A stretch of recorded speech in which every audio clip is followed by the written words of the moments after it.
is authorized to declare recess at any time. Today, the Rules Committee is convening to consider three separate measures: H.R. 261, H.R. 2189, H.R. 3617. H.R. 261, the Undersea Cable Protection Act, would fortify our nation's national security posture by protecting submarine cable infrastructure and striking down duplicative permitting laws. Current protections for the United States cable infrastructure need a serious tune-up so that its reliability and safeguards remain secure from all manner of threats. We've seen it all too well across Europe. Multiple incidents of both undersea cable and undersea pipeline damage going back to 2022. As we all know, our nation's adversaries are always looking for weak points to exploit, and this legislation targets an important area we do well to strengthen for the sake of our own national security. H.R. 2189, the Law Enforcement Innovate to De-Escalate Act, would update the Gun Control Act, GCA, of 1968 to exclude less than lethal projectile devices from its definition of the term firearm. Currently, the GCA places new models of less than lethal equipment, such as taser devices, in the same classification as firearms. This classification is erroneous and makes it more difficult for law enforcement to acquire these less than lethal devices. We can and should correct this so that law enforcement is best equipped for both self-defense and de-escalation. Finally, H.R. 3617, the Securing America's Critical Minerals Supply Act, would amend the Department of Energy Organization Act by enshrining, quote, critical energy resource, end quote, as any energy resource that is essential to the energy sector and energy systems of the United States, and the supply chain of which is vulnerable to disruption. We've heard many times over in this committee how the demand for critical minerals continues to climb across the nation, and as such, we should be working to open opportunities right here in America to harness those resources and ensure their place in bringing on new energy to meet the demands of the 21st century. H.R. 3617 would also direct the Secretary of Energy to conduct an ongoing assessment of the nation's supply of critical energy resources, the vulnerability of the critical energy resource supply chains, and the energy security considerations of critical energy resources in the development of energy technologies. I look forward to the discussions we'll have here today on these three measures. With that, I now yield to the ranking member substitute, Ms. Scanlon, for any comments she wishes to make. Thank you, Madam Chair. These three bills don't seem to be about helping working families or lowering costs to the primary considerations for my constituents, and I would argue the American people. They're not even about making people's lives a little bit easier. It's Republicans once again snapping to attention to serve special interests while regular people get screwed over. Again. First, we've got H.R. 261, the Undersea Cable Protection Act. Sounds harmless until you realize that it exempts large companies from our nation's coastal conservation laws. Under current law, small businesses that operate in marine sanctuaries have to follow the rules. So that's dive boat operators or fishing guides and whale watching tours. The small operators all have to follow the rules. If this bill becomes law, the small businesses still have to follow the rules, but big corporations won't. Another special exemption for billionaires, courtesy of this Republican majority.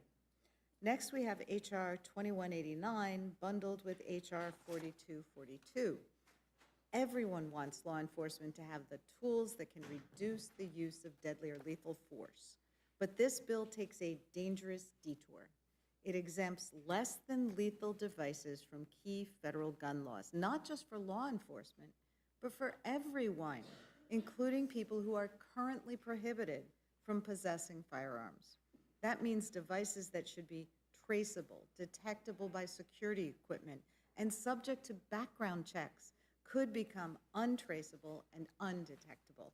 No background check, no accountability. That doesn't sound like de-escalation to me, and it doesn't sound like it's going to help our law enforcement. Finally, there's HR 3617, the Securing America's Critical Minerals Supply Act. I saw this on the agenda, and I had to check my calendar to confirm that it wasn't Groundhog Day again, because Republicans just pushed a critical minerals bill last week. Now they're back for round 2. This one defines critical energy resources so broadly, it can be read to include oil, gas, or coal. And for what? So that big polluters can continue to dump toxins in our water and release chemicals in our air. Here's the bigger point. Why is this what Republicans think Congress should be doing with our time? People are struggling, rents are up, groceries are up, energy costs are up, families are worried about health care, and Republicans are fine with letting the ACA tax credits lapse, ignoring rising costs, and doing nothing to help working families. When big corporations want something, when polluters want something, when donors want something, Republicans jump to it. We saw it last year with the One Big Ugly Bill, canceling health coverage for millions so the ultra-wealthy could get bigger tax breaks. House Republicans are using the Rules Committee as a rubber stamp for a pay-to-play agenda, and regular people are asking the obvious question. If I don't have the money to pay a lobbyist or make a big contribution to the right PAC, do Republicans care about me? It's absurd. The American people see this for what it is. It's corruption, plain and simple, and it's Washington at its worst. With that, I yield back. Thank you, Ms. Scanlon. I now welcome our first panel, Chairman Westerman and Representative Elfreth from the Committee on Natural Resources. Your full statement will be submitted for the record. We ask that you summarize your statement in 5 minutes. Chairman Westerman, I welcome your testimony. Thank you, Chairwoman Fox, and I appreciate the opportunity to testify today on this important legislation. Undersea cables play a crucial role in the global economy, and I have one of these undersea cables with me today. This outer part is mainly just the protection, and the business happens in these little tiny fiber strands inside. And this has got 8 fiber strands. They can make these with, I believe, up to 40 fiber strands now, but one of these cables, one of these little strands can move 400 to 800 gigabytes per second. So you're talking about over 6 terawatts or terabytes per second moving through these cables across the ocean. And again, this is only 8 strands. But these cables are small, yet they carry approximately 95% of the global internet traffic, and they also facilitate trillions of dollars in global financial transactions. The demand placed on these cables will only increase in the coming years. Despite the important role that undersea cables play in our economy and national security, they have faced duplicative and burdensome federal regulatory requirements. It is important to note that numerous environmental statutes under our committee's jurisdiction apply to these projects, including the National Environmental Policy Act, the Endangered Species Act, the Marine Mammal Protection Act, the Coastal Zone Management Act, and the Magnuson-Stevens Act, among others. Make no mistake, the permitting process that is required for these projects is thorough. It ensures that our marine resources are protected. Cables looking to go through a national marine sanctuary face an additional requirement to obtain a special use permit under the National Marine Sanctuaries Act. Unfortunately, the reality is that this permit is simply unworkable. While an undersea cable project typically has a lifespan of approximately 25 years, a special use permit is only valid for 5 years. The permit, which is in addition to compliance with the numerous environmental statutes that I just mentioned, has resulted in no new cables being laid within a national marine sanctuary in the last 20 years.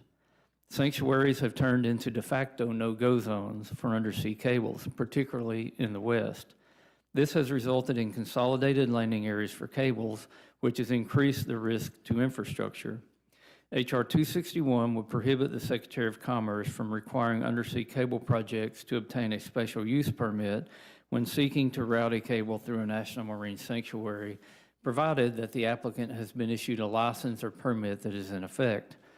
By eliminating this requirement that is not additive to our environmental statutes, we can ensure that these cables have sufficient route diversity while protecting our marine resources. H.R. 261 also eliminates the 5-year timeline for special use permits for other activities that occur in national marine sanctuaries.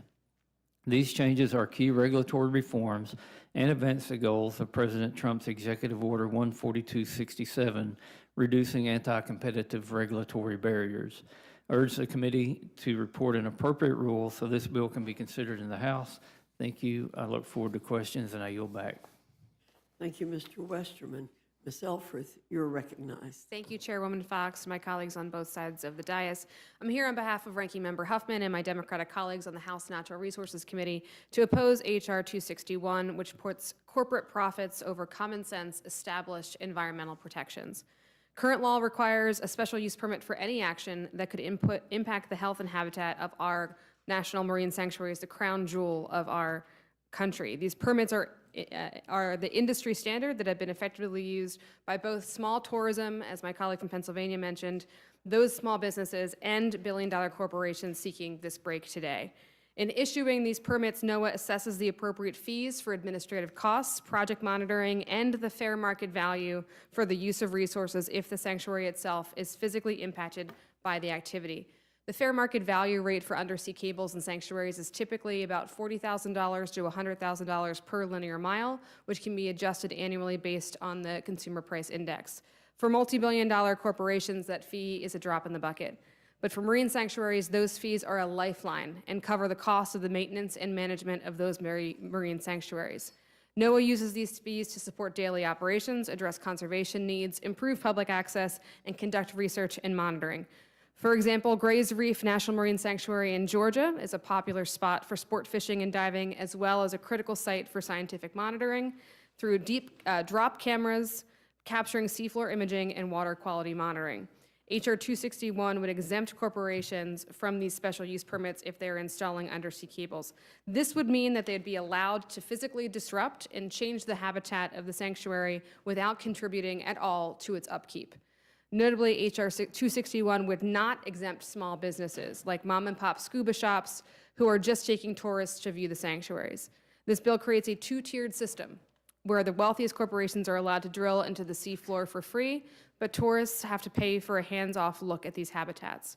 H.R. 261 is a solution in search of a problem. There's nothing stopping corporations from proposing undersea cable routes through marine sanctuaries right now. In fact, I have a note here that NOAA has not denied any such permit for fiber optic in the last 25 years if they use that special use permit route. In fact, there are already cables running through sanctuaries under current law. What these big companies have made clear is that they don't want the environmental oversight or to pay the fair market value, both standard requirements under every other federal land management agency. H.R. 261 strips NOAA's basic authority to review environmental impacts, collect standards and fees, or protect the most sensitive ecological areas. These are, by definition, the most sensitive ecological areas.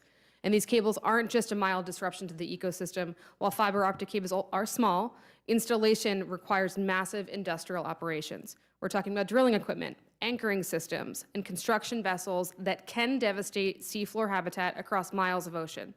Our marine sanctuaries are truly America's crown jewels, 629,000 square miles of irreplaceable marine ecosystems that drive $8 billion, billion with a B, in economic activity and sustain tens of thousands of jobs in communities that truly need it. Small businesses across coastal communities depend on healthy sanctuaries for fishing, tourism, diving, and research. And those small businesses follow sanctuary regulations. They pay these permit fees. They respect environmental standards. This creates a system where small businesses are forced to follow the law while tech billionaires get exemptions. During committee consideration, Democrats offered a reasonable amendment to preserve minimal environmental safeguards, basic insurance requirements, protection for the most vulnerable areas, and standard rental fees. Unfortunately, this amendment was rejected. I've consistently demonstrated a willingness to work across the aisle on our critical infrastructure needs that the chairman laid out, and that invitation remains open. We can and must modernize our communication networks, but we can also do it while protecting critical marine ecosystems. Those sanctuaries belong to every American, not just Silicon Valley executives. The fishermen, tourist operators, and coastal communities who depend on healthy oceans deserve better than this corporate handout scheme disguised as policy. I urge rejection of this legislation, and I yield back. Gentlelady yields back. Now open it up for the committee for questions, comments. Ms. Fishbach. Thank you, Mr. Chair. And I just wanted to, it wasn't on, pressed for a sec, just understand a little bit better. All this does is take away that need to jump through that one hoop. And if I understand correctly, ma'am, they've never been denied in 25 years. Thank you for the question. The note I have is that not a single special use permit for fiber optic cable has been denied in 25 years. Well, see, that kind of makes the point then, that why do we have them if they're not, I mean, it's literally just a hoop. And, Mr. Chairman, maybe you want to Well, respond to that. there's not been a special use permit obtained in the last 20 years. So, and again, the special use permit is a 5-year permit, and these things have a 25-year life. So why would you spend the money to put a 25-year cable down when you've got a 5-year permit? Congressman, I think it's also not just about the permitting, but it's just about the fees that go to sustain these marine sanctuaries that are critical to their preservation. Okay, well, I just feel like this seems to me like a pretty simple response, and you're not dropping any kind of regulatory things that they need to go through anyway, because they're already, and correct me if I'm wrong, they're already authorized by another entity when they go to the special use. Yeah, there are multiple permitting processes that you have to go through. The special use permit is a layer on top of all the other permitting layers. All right, well, thank you very much, and I yield back. Now recognize the gentlelady of Pennsylvania, Ms. Scanlon, for her time of questioning. Thank you, Mr. Chairman. I am concerned about this appearing to be kind of a backdoor repeal of important sections of the National Marine Sanctuaries Act. I've had the privilege of kayaking and snorkeling and diving in several of the marine sanctuaries, and through that process I've learned just how fragile they are. Can you tell us a little bit about why we need to continue the current structure and just how it's going to impact, because it's making it sound like, oh, it's not a big deal. We would have let these things happen anyways. Well, I think this legislation is taking a bit of a sledgehammer to what I'm hearing the chairman say, maybe a scalpel was more necessary. If the special use permit of 5 years doesn't match the lifespan of the cables, let's have that conversation. I think it's really important. We're talking about, by definition, the most sensitive ecological areas in this country. I don't represent a marine sanctuary, but I have one near my district, Mallows Bay, which is phenomenal and serves, I think, to your point, not just a place for recreation, but a place for the ecology of our world's oceans to recharge. Certainly important for fisheries issues as well. But I want to introduce, for maybe the folks watching at home, this issue of a pay-for. And these fees pay for the upkeep of these sanctuaries. And if we eliminate these fees, I'm not seeing a solution on how we're paying for that critical upkeep, again, of our, by definition, most sensitive marine sanctuary areas. Thank you. I mean, I do take your point that this is a sledgehammer attacking something that maybe a more nuanced and refined kind of solution might have dealt with. And just the impact of where it is going to provide a license to some of our larger corporations, which are already doing quite well, and still put the burden on, the mom and pop whale watching place or the dive shop. I think we should be paying attention to that. So thank you for your testimony. I yield back. Gentlelady yields back. Now recognize the gentleman from Georgia, Mr. Scott, for his time of questioning. Thank you, Mr. Chairman. Mr. Westerman, it seems to me these cables are extremely important from the standpoint of commerce and the economy. And I sure want the United States to be the one that's handling the permitting and allowing this to happen. Seems to me like it's a good piece of legislation, and that there's a a lot of fear-mongering on the other side of this. I mean, do you have any other comments? Just seems common sense to me that we would do this. Yeah, first, I would like to address the issue about the fair market value and collecting fees.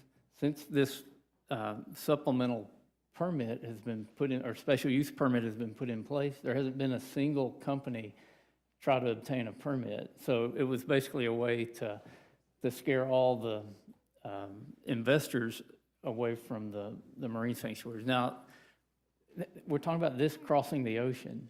If there was ever a needle in a haystack, this cable running on the bottom of the ocean floor doesn't really seem like that big of an issue, no matter how you slice it. On your question about who's going to be running the cables, I can tell you already who's running the cables. It's the Chinese companies that are running cables all over the world. Mm-hmm. And our cables, especially leaving the West Coast, are constrained through corridors where it would make them very easy and vulnerable to be severed if somebody wanted to be a bad actor on breaking communication from the U.S. to other countries. Yeah, I think it's a good thing that needs to happen, and I'll tell you, I kind of, when you talk about, habitat and structure, I know I fish in the Gulf of Mexico a good bit, and if you want to catch a marlin or a tuna, you go find one of the oil rigs and you fish around that, and you're gonna catch a lot of fish, snapper as well. And I remember when when the environmentalists in the Obama administration had cut the red snapper season down to 3 days for the recreational fishermen, but if you were a commercial fisherman, you could fish year-round. And so I'm glad that we got that straightened out so that the American citizens can fish again in the Gulf of Mexico. And I don't have any further questions. Chairman. Recognize the gentleman from Colorado, Mr. Nagoose, for his time of questioning.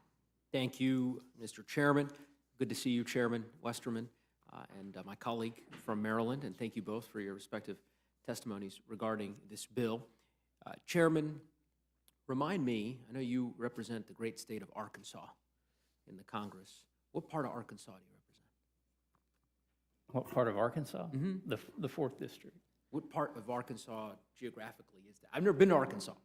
Well, you've missed out. You should come I'm visit eager to sometime. come visit.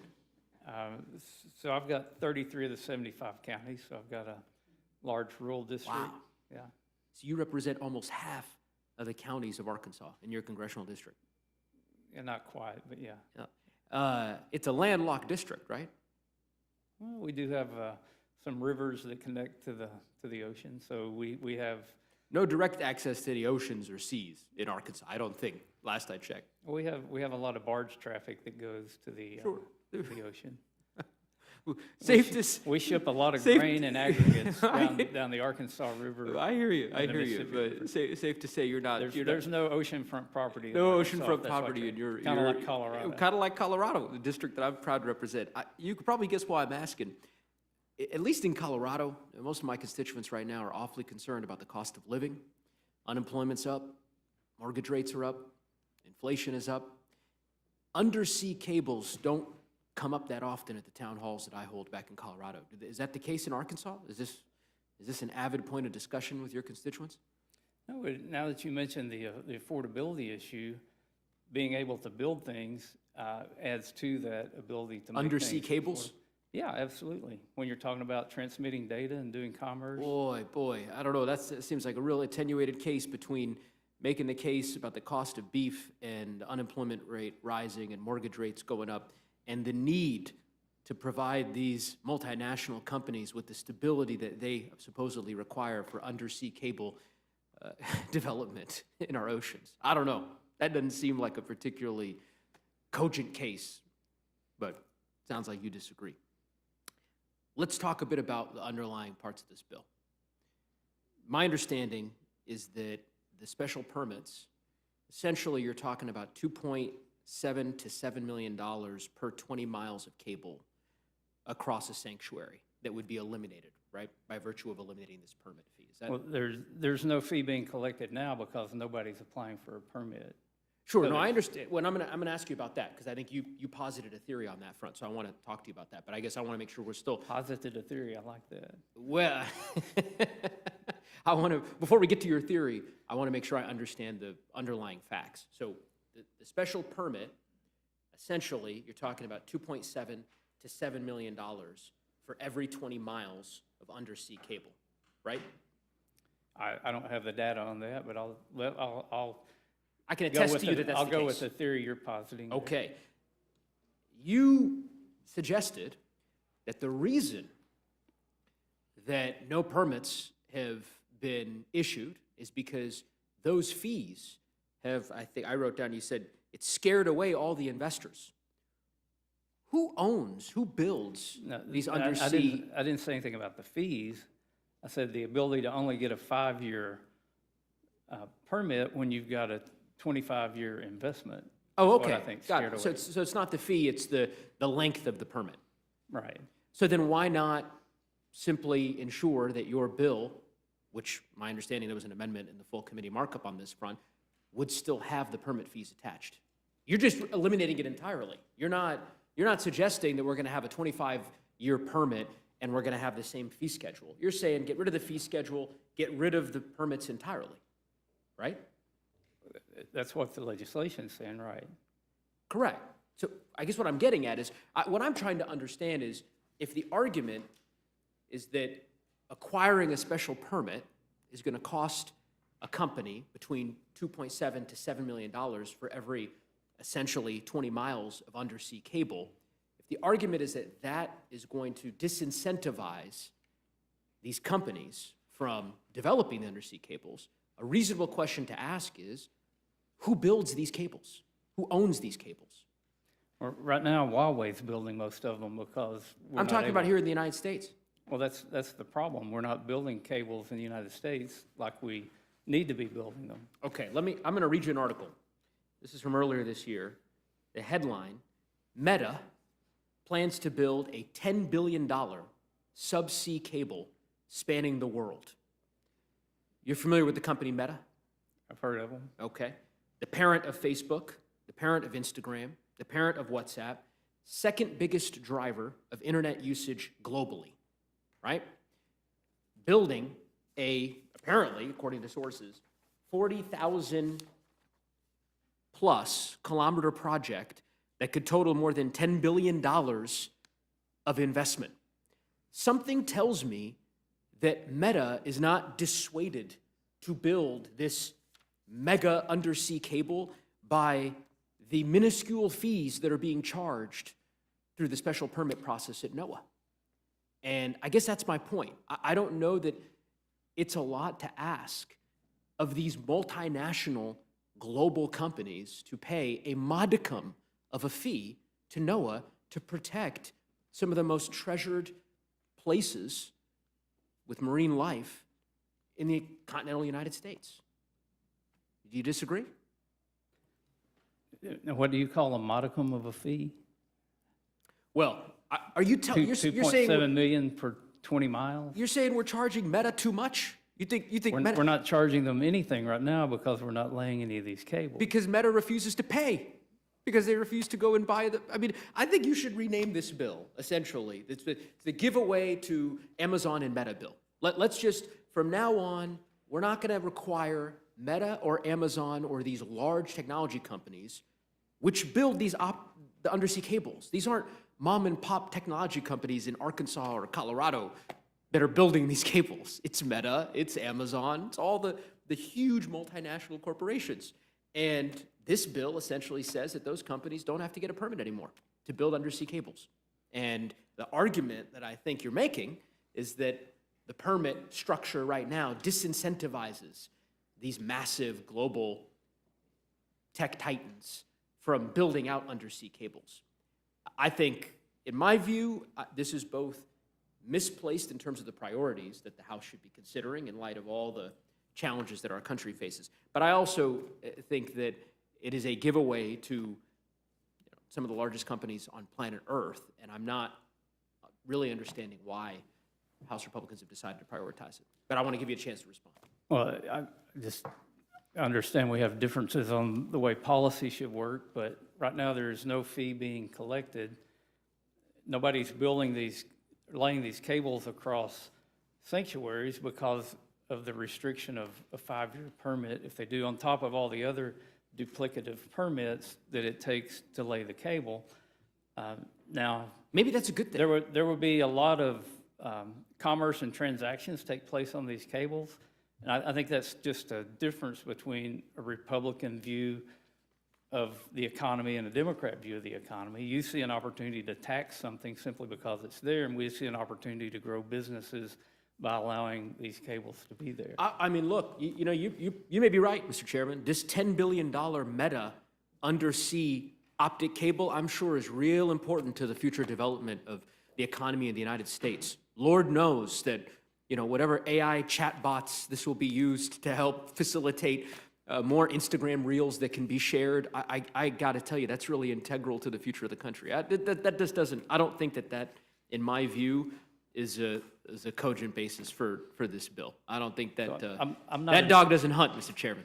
Yeah, well, I'm not an expert on cash flow analysis for a data company, but if somebody will spend the money to put the cable there, there must be a market and a reason to put that cable there. So I think we should let businesses have the opportunity to go through a permitting process that's very rigorous without a footnote that says, oh yeah, you go through all the permitting process and you can only build your project for 5 years, which is basically saying you're never going to put a cable through this sanctuary as long as this 5-year permitting process is in place. Requiring the richest companies on planet Earth to pay a small fee before they build undersea cables that implicate some of the most sensitive marine life in our country doesn't seem like a big ask.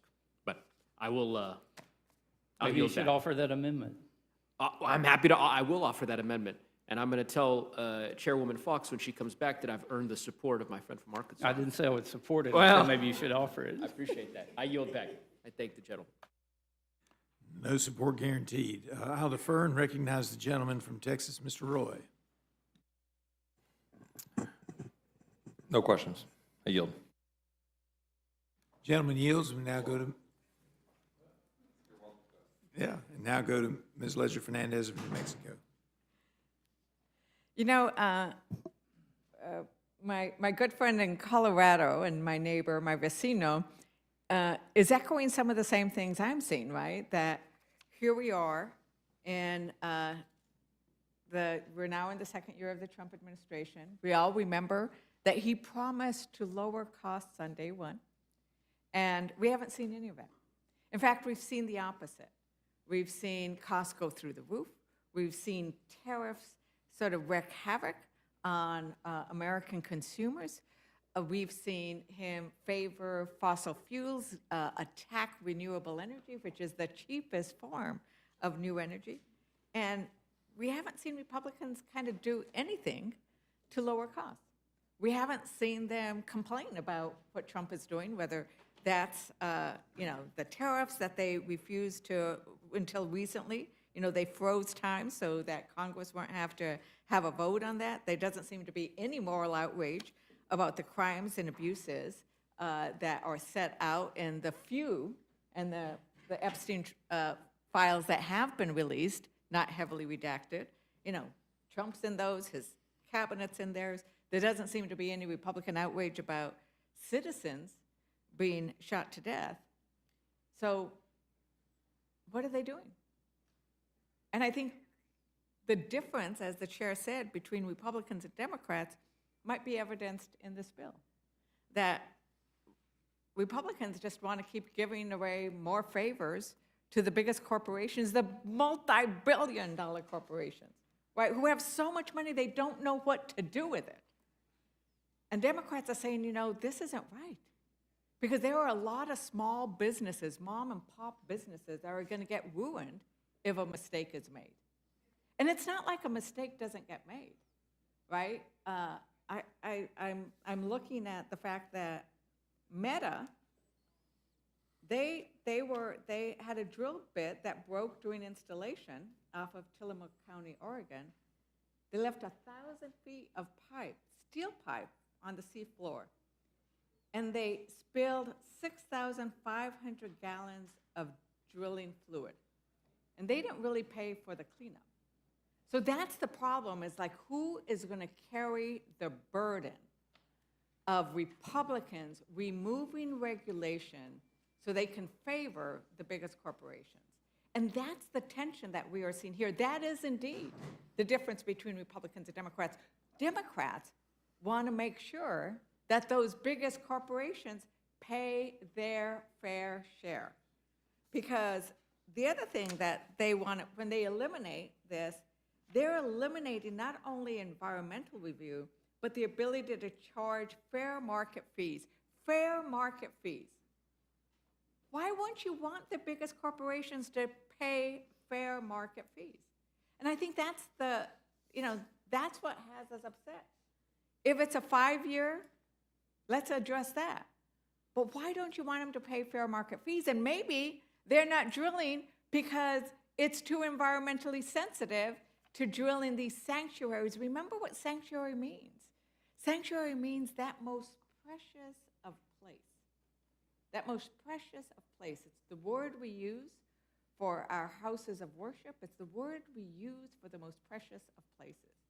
Representative Elforth, is there anything in this bill which would require corporations to clean up their mess if they made a mess?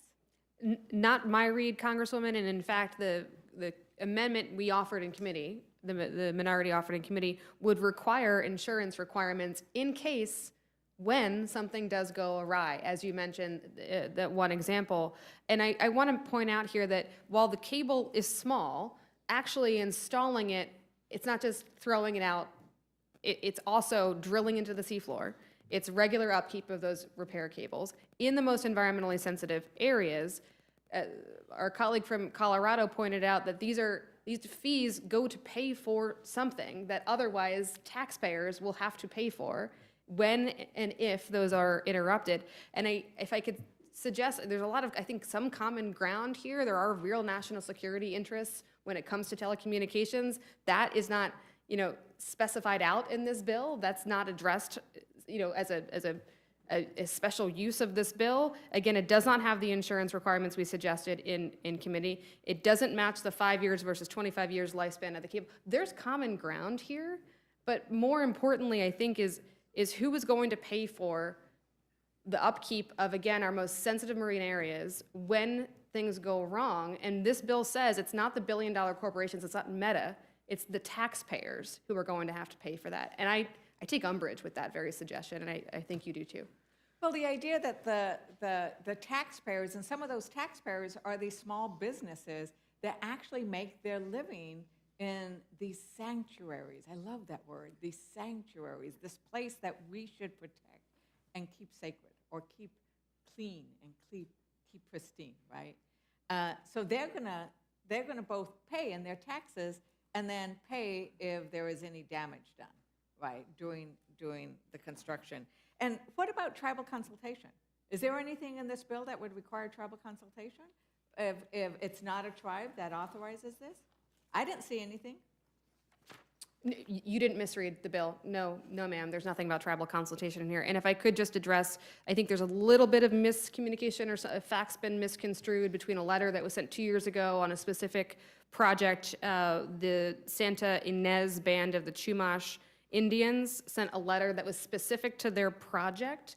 And they did ask us to make clear that their letter was not meant to be construed in support of this bill. What they asked us to read is, Santa Ynez Band of Chumash Indians supported resolving the concerns about undersea cables in the Chumash sanctuary during the designation process. The tribe understands that special use permits may not be long enough for the industry and agrees that some reform to the act may be appropriate. However, the tribe has not taken a position on the bill, and the tribe's support for the industry in the Chumash sanctuary is not the same as support for the bill. Well, actually, this actually demonstrates that what you want is you want to be able to have those who are being impacted on a specific project to have communication, to have a say-so, to have input. And what we're seeing is time and time again, Republicans keep saying, oh, we cannot have input. That would be too burdensome to the richest corporations in the world to, oh my God, let regular people actually have input to this process. And I think that that is part of this distinction that we are seeing. Is there anything else you want to point out on the bill? Since I'm the last Democrat, this is your chance. Well, no, I appreciate your questions, and again, I think I know we don't craft policy in this committee, but I think even today, we've come up with some pieces of common ground that I would hope we could find a way to amend this bill to make it address the critical issues that we have in front of us, telecommunications, national security, but without sacrificing the most sensitive marine sanctuaries in this country. Well, our ranking member isn't here, but he repeatedly points out that in the past, the Rules Committee did accept amendments. It did accept amendments, bipartisan amendments, it accepted amendments for the minority, so that this place was intended to help perfect legislation, and it doesn't do that anymore. So unfortunately, maybe we'll get back to that when there is a different majority. And with that, I yield back. And whenever that happens, we'll pull up the film.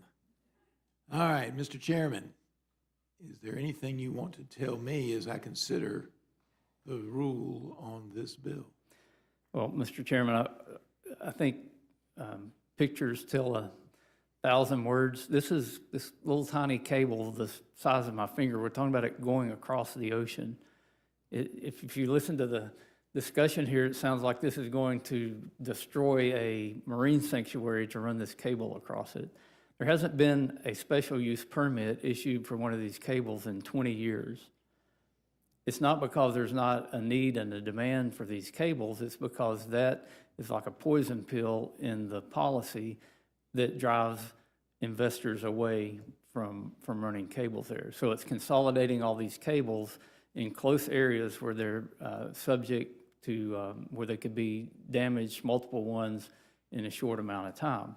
And also, if you listen to the discussion, it sounds like this is just going to be the Wild West and anybody can go run cables anywhere they want to if we remove this requirement for a special use permit.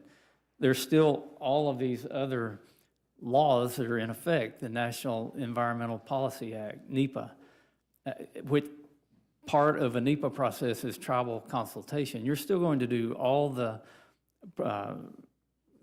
discovery and you're going to look at the effects, and it's still going to be a long, burdensome process to get a permit to run one of these cables. This is really, it's a needle in a haystack that seems to be a molehill being made into a mountain here in this hearing. It's not that big a deal to run a cable across the ocean, and it's not going to destroy a marine sanctuary to have one of these cables going across it. So with that, I would ask you to report a common sense rule that will allow Americans to build things again. This is a cable going across the ocean. If we were talking about a transmission line going across the country or an oil pipeline or a gas pipeline, the same arguments would be made that it's going to destroy everything we've got, and it's not. We've got to use a little bit of common sense in this. And with that, I yield back. Well, Mr. Chairman, I think you probably did a disservice to the molehill because I've had some molehills before, and they're bigger than that. So it's not making a molehill, a mountain out of a molehill, it's making a mountain out of something smaller than a molehill. I yield back. We thank you all for your testimony. We thank you for being here today. That ends the first panel, and we'll take a moment or two to let y'all get out of the room and get the second panel in here.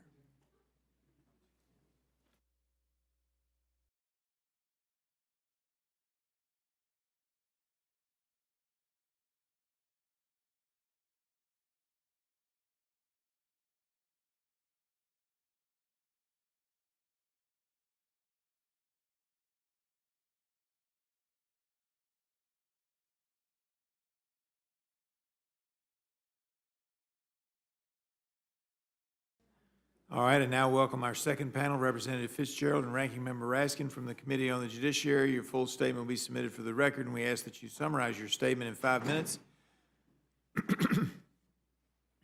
Representative Fitzgerald, I welcome your testimony. You're now recognized.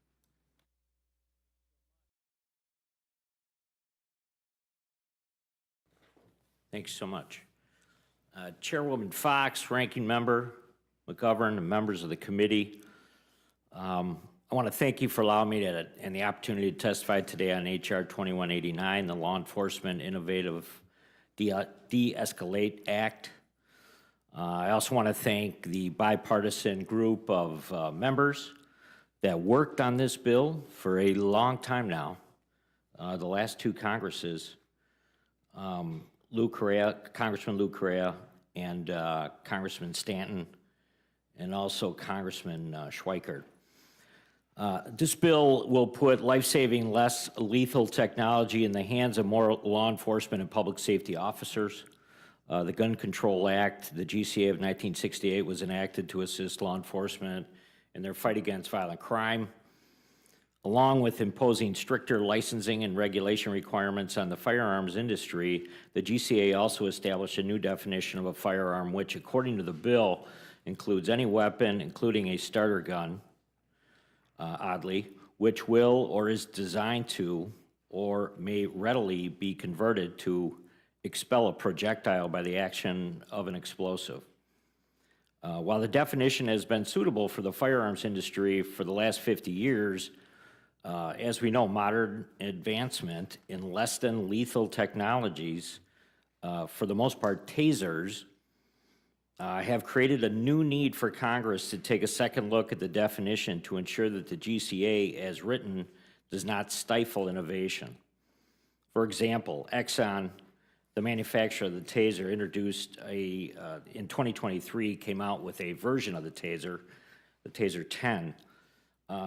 And it is very sophisticated, and it's very accurate and effective in minimizing some very dangerous situations that occur on a regular basis with law enforcement. But because the Taser 10 is primed with an explosive propellant that actually shoots out the pronged item, it must be classified as a firearm currently under the GCA, despite its low risk of serious injury or death. So what does this mean for law enforcement and public safety use? For starters, many states prohibit public safety officers from using firearms. In at least 12 states, correctional officers are unable to carry firearms in the course of their official duties. Many state laws also prohibit or restrict the use of firearms in schools or hospitals, meaning security officers would be unable to purchase the devices. For police departments, law enforcement officers can be unfairly subjected to high levels of liability exposure, which is really kind of the gist of the bill, for discharging a firearm than a less lethal device. Because the less lethal device is considered a firearm, if it is used during a law enforcement encounter, that use may be considered deadly force in 43 states across the country. This includes my own state of Wisconsin, in which I worked on legislation while I was a member of the state Senate there, to put prohibitions in place to make sure that there are a number of different situations where somebody that could want to purchase one, would want to purchase one, would be limited in that state by a private purchase. This means police departments will routinely choose a weaker taser model to avoid that liability exposure. It's an unintended consequence of the law passed long before advancements in less than lethal technologies that has led to fewer law enforcement agencies adopting more innovative tools due to their same classifications and restrictions as other firearms. It also makes bulk purchases of these devices. So there's a lot of government-to-government sales on these items, which is one of the reasons that Congressman Schweikert got involved in this. It also makes, as I said, the bulk purchase of the devices burdensome for some police departments, including tribal police. As recently as 2023, the ATF has taken a position that Native American tribes and their law enforcement officers do not qualify for bulk purchase of the firearms under the Gun Control Act's permitted exceptions. That's kind of an ancillary issue that I know may or may not come up today, but it is something that's been discussed, and really the bill doesn't do much in that area. It is an unfortunate consequence that kind of continues to divide the tribal police departments from the rest of the country. That is why the Law Enforcement Innovative to De-Escalate Act is both necessary and important. HR 2189 makes a small but important change to the Gun Control Act definition of a firearm to appropriately define a less lethal projectile device. So I just wanted to make the case to the Rules Committee that we're not superseding state statute, and many of you sitting here on the Rules Committee today, your state legislatures have already dealt with this. So domestic abuse issues, they probably got something on the books already. Using it in any way that would, most reasonable people would say, is more than a lethal type of system, which these are, they're systems, it's typically already been addressed by your state legislature. First, the device must not fire a projectile at a velocity exceeding 500 feet per second. So that's another bright line that's in the bill, because we know anybody that's handled regular firearms knows that that same figure is 700 feet per second to up to 1,200 feet per second for a regular round that might be fired out of a handgun or out of a rifle. And second, the device may not be designed or intended to expel ammunition commonly used in firearms. So it's very bright line when it comes to making sure that there's a significant difference. It also must not accept its projectile through the ammunition feeding device, so a magazine such as a pistol grip that, you know, you'd obviously be very familiar with. You cannot have a pistol grip. There's nothing there that would accept a magazine. And finally, the device must not have been designed or intended to be used in a manner that is likely to cause death or serious injury. So I believe the language is significantly crafted in a way that addresses any of the concerns of the firearms being deregulated. Because a lot of people have been saying, oh, you're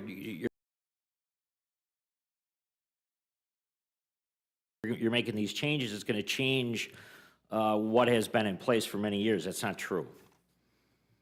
By making this change, we are equipping our law enforcement and public safety officers with the best tools to keep our communities safe and our first responders out of harm's way. Innovation should be rewarded in this area. We should ask more of the private sector to innovate these types of answers for law enforcement. And once again, I want to thank Congressman Correa, Congressman Schweikert, Congressman Stanton for their leadership on this issue, and look forward to your questions. Thank you. Gentleman yields back. Now recognize Mr. Raskin, ranking member, for his time. Mr. Chairman, thank you very much. We all want law enforcement to use every tool available to keep themselves and our communities safe, but HR 2189 doesn't do anything to further that goal. That's why I must oppose this legislation, which weakens federal firearm laws and fails to provide law enforcement with any new tools or training that would prevent the use of lethal force. What this bill would actually do is rip a dangerous new loophole in the Gun Control Act by exempting so-called less than lethal devices from laws that presently require firearms to be traceable, detectable, and not available to prohibited purchasers like felons and domestic abusers and fugitives. HR 4242, which has been added to 2189 in the Rules Committee print, would create a parallel exception in the National Firearms Act, which regulates especially dangerous devices like machine guns. These new Swiss cheese exceptions would open up a lot more statutory loopholes and allow dangerous people to more easily access untraceable, undetectable weapons without a background check. The legislation rewrites the definition of firearm throughout the entire criminal code to exclude from coverage certain less than lethal but still highly dangerous weapons like tasers, which have been identified as a contributing factor in more than 500 deaths in the country. Because the definition of what constitutes a firearm is central to our federal firearms legal architecture, altering that definition is a tricky and dangerous endeavor and will produce consequences that are perhaps not the ones intended by some of the bill's proponents. The bill would establish a new category of weapons, so-called less than lethal projectile devices, which are currently classified as firearms, and exempt them from all regulation under federal firearms laws like the GCA. And these weapons, contrary to what the title of the bill might invite us to believe, would be exempted from federal firearms laws regardless of who uses, purchases, possesses, or manufactures them. For example, this bill would allow persons who are not presently legally allowed to possess or buy firearms, like domestic abusers, like convicted felons, like fugitives and other prohibited purchasers, to legally buy tasers that are designed to incapacitate their targets. And they would be able to buy them without ever going through a background check. The bill would also exempt these weapons from the requirement that they have a serial number and be traceable so that law enforcement can identify the owners if they're used in violent crimes. It would similarly exempt them from laws that require firearms to be detectable by metal detectors and X-ray machines used at airports or schools or what have you. If H.R. 2189 were to become law, nothing would stop a convicted felon from buying an undetectable taser and carrying that weapon right past security onto an airplane, into a school, or indeed into the U.S. Capitol. This bill would make most of society less safe. Supporters say it's needed to update the Gun Control Act of 1968 to reflect modern technology and ensure that law enforcement can use these lethal weapons. But law enforcement agencies are already exempt from most of the provisions of the GCA, and they already use all kinds of firearms, including those covered by this bill, without any legal obstacles. In fact, police departments in all 50 states presently use tasers. Likewise, the tax provisions in H.R. 4242 do nothing for law enforcement agencies because they already purchase these weapons completely free of excise taxes. Supporters argue the change is needed because the classification of these weapons as firearms in federal law may result in the use of the weapon being considered deadly force, even though the device is designed to be less than lethal. But federal courts have successfully distinguished between deadly force and intermediate force in cases involving law enforcement use of such less than lethal weapons. And states are perfectly capable of modifying their laws to account for these technologies if they believe it's in the interest of public safety. There's no indication that state or federal law is out of step with the design and use of these weapons, much less that such a mismatch has prevented law enforcement agencies from adopting them. Law enforcement departments in every state have already procured, obtained, and routinely use these devices, both in my state, in Maryland, and in the good gentleman's state in Wisconsin. The leading groups opposing gun violence, including Giffords, Brady, Everytown for Gun Safety, and the Community Justice Action Fund, all strongly oppose this legislation. They've worked in good faith with the proponents and offered alternative language truly focused on the needs of law enforcement, but the proponents have refused their proposals, raising questions about what the true purpose of this legislation is and the agenda of the single company that has pushed for it and stands to profit from carving its product out of longstanding federal law. Congressman Mike Thompson shares my view that we should keep working on in good faith. He has submitted an amendment in that spirit, which would ensure that less than lethal weapons that would otherwise be classified as firearms are not considered firearms when used by local, state, and tribal law enforcement officers acting in their official capacity. If the purpose of this legislation is really to help law enforcement agencies, then let's adopt this amendment to effectuate that precisely tailored objective. But as it stands, I do not believe we can risk opening up dangerous new loopholes in our firearm laws. I've repeatedly supported and will continue to support legislation to give law enforcement the tools and training they need to keep everybody safer, but I must oppose this bill that could put law enforcement officers and everybody else in danger. I urge my colleagues to do the same. Thank you, Mr. Chairman. I yield back. Gentleman yields back. Now recognize Ms. Fishbach of Minnesota for her time of questioning. Thank you, Mr. Chair. And I've been a long supporter of this legislation, so Mr. Fitzgerald, thank you for bringing it forward. And I really do think making the less than lethal equipment more readily available you know, it will help not only law enforcement, keep law enforcement safer and deal with how they can interact with the community. And I think it keeps community members safer too, because you lessen the need for the use of lethal force. So I appreciate that. And I know that this legislation has broad support. Do you have any of the names of some of the groups that support this? Because I know that it has been. Yeah, there's, throughout the process that's gone on for the last 4 years, again, I'll give credit to Congressman Stanton, who's worked hard on this bill. But we had dialogues and discussions, and at the end of the day, Fraternal Order of Police support it.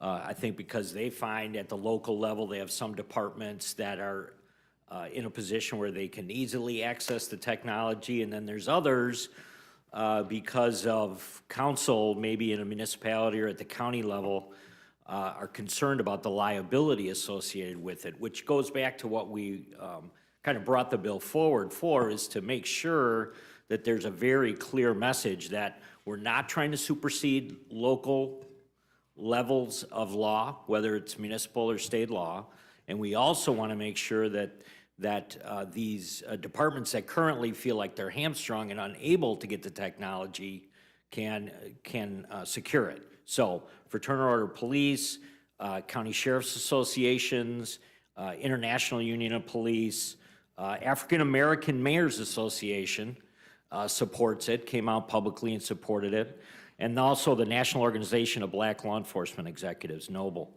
So they know what it's like because they're kind of dealing with this issue on a regular basis and having members from these associations that find themselves in different positions, which is not the way it should be. We did not want to supersede state law, and I think the state legislatures have done a good job of already putting statutes in place that protect a lot of the situations that have already been brought up here this afternoon. And I appreciate that. And I just wanted to, you mentioned a lot of groups that, and not only, I think you mentioned earlier, not only are they supportive of it, but they were involved in actually helping, you know, making sure that it. To craft was- it, yeah, to craft absolutely, it. yep. And one other group that I did think was significant that we should point out that does support this legislation is the Coalition of Families Against Police Brutality. That's And so right. they recognize the helpful way that it could potentially lessen, you know, that use of lethal force. So like I said, I've long supported this bill. I appreciate you bringing it forward. And with that, I will yield back. Gentlelady yields back. Now recognize the gentlelady of Pennsylvania, Ms. Scanlon, for her time of questioning. Thank you, Mr. Chair. Obviously, support giving law enforcement the tools they need to protect our communities while minimizing the use of deadly force. We've seen that there can be positive results there in my community, but this bill doesn't do that. The bill's proponents claim that it will help police departments acquire tasers and less than lethal weapons, but police departments already have access to those tools. They're already exempt from the regulations that apply to civilian purchases. And if we want to help departments acquire this equipment, we should be talking about properly resourcing our police, not changing the gun laws. The reality is that this bill will make it easier for criminals and dangerous people to buy tasers. We've seen tasers used by domestic abusers on their spouses. They've been used in assaults and robberies. The last thing we need is to put these weapons in more hands without proper safeguards. And let's not forget this legislation, which not actually help police departments purchase tasers, comes from the same party that has repeatedly tried to slash police funding. Just last April, President Trump rescinded over $800 million in federal grants supporting local law enforcement and community safety. And last year, Republicans passed budget legislation that would implement deep cuts to these same programs. Republicans can't defund the police and then claim they're helping them, especially with a bill that is just going to make weapons more accessible to criminals. Mr. Raskin, was there anything you wanted to add? Thank you, Ms.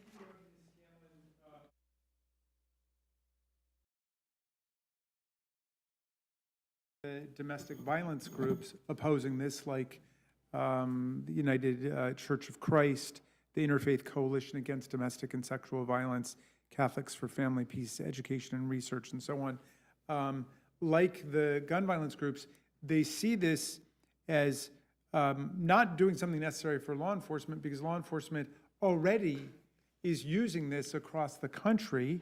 And I think everybody in this room has police departments in their state, including Mrs. Fishback in Minnesota. The Minneapolis Police Department used tasers, the Minnetonka Police Department, St. Charles, Hastings, Brooklyn Park, and so on.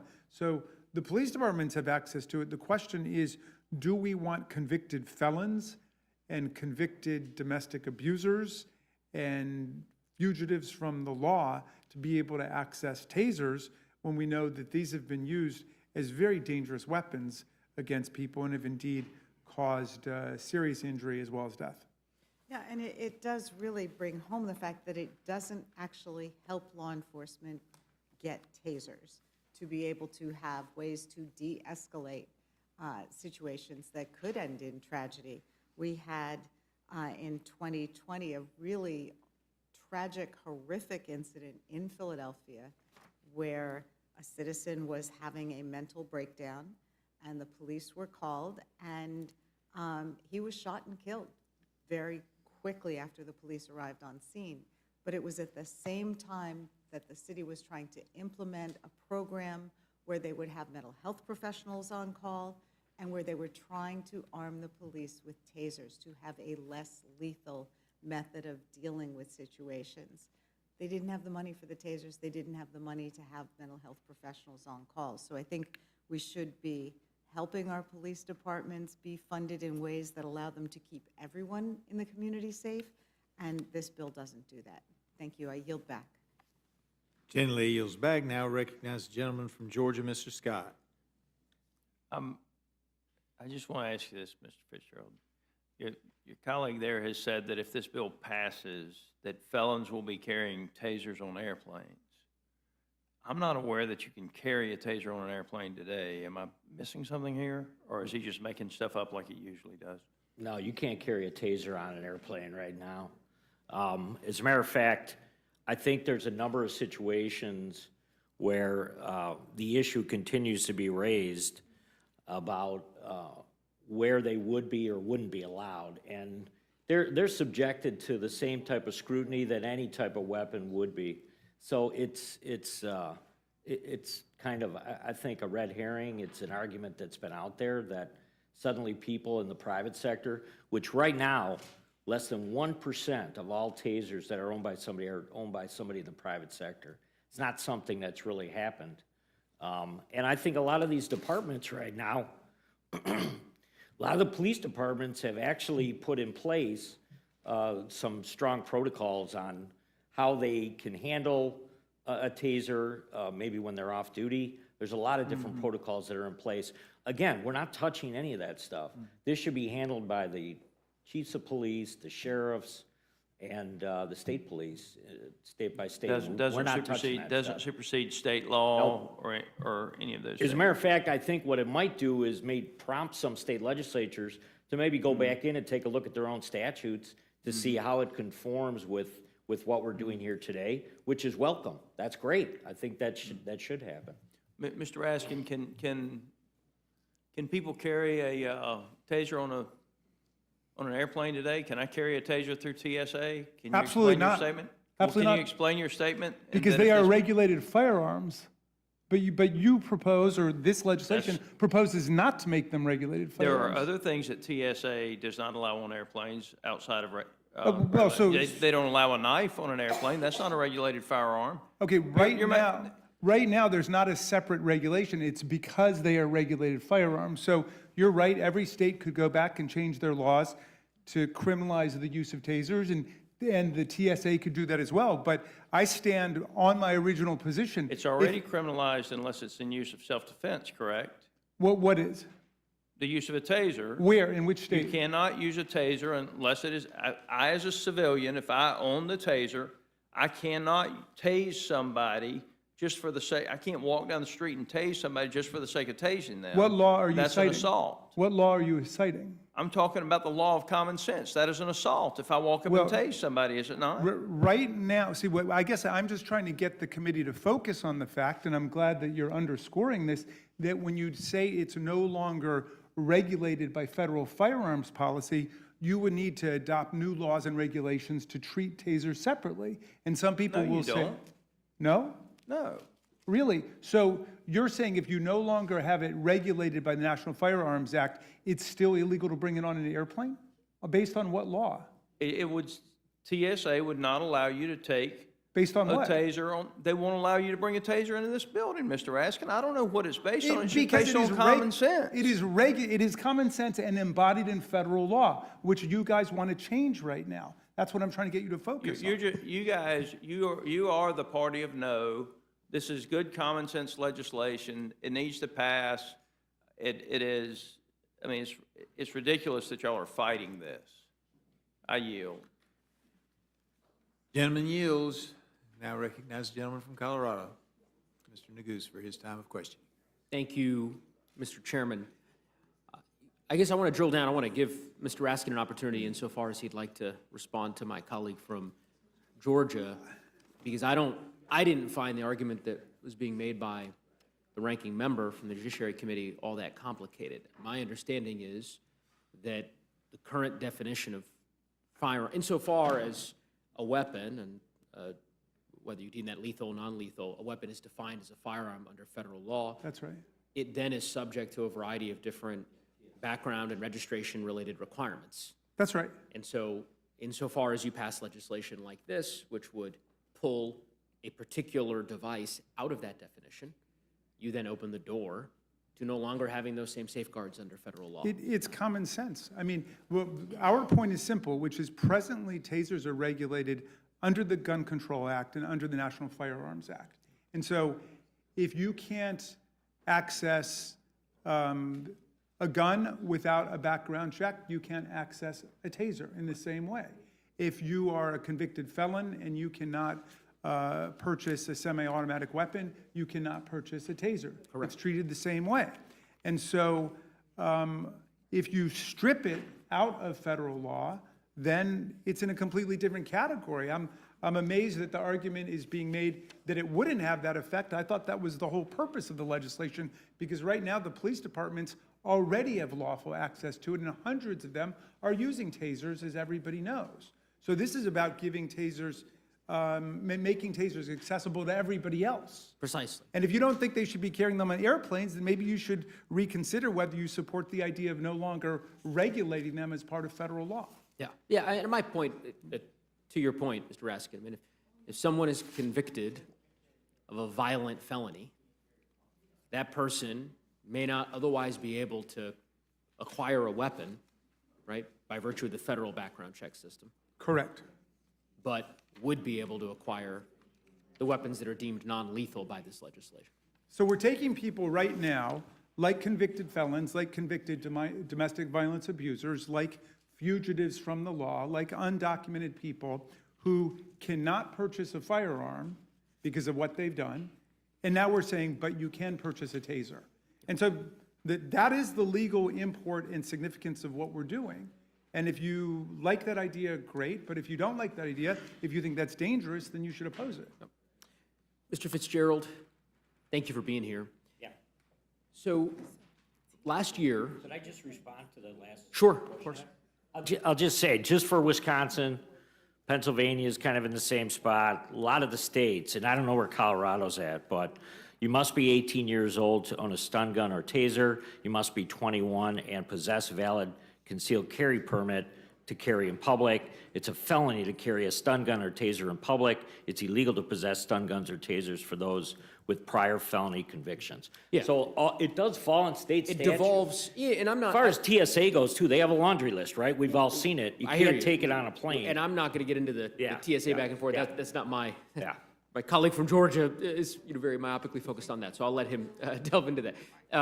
And I hear your point. I mean, it's a policy choice, right? I mean, you're making the argument that this bill essentially devolves regulation effectively to the states. And so if you're in a state that's a high regulation state with respect to a non-lethal weapon, then obviously, as you said, those restrictions would apply. I want to just talk about the tax portions of the bill, the excise tax portion. So last year, Republicans passed a bill to eliminate the excise tax on silencers, correct? Right. Okay. Sorry. Yep.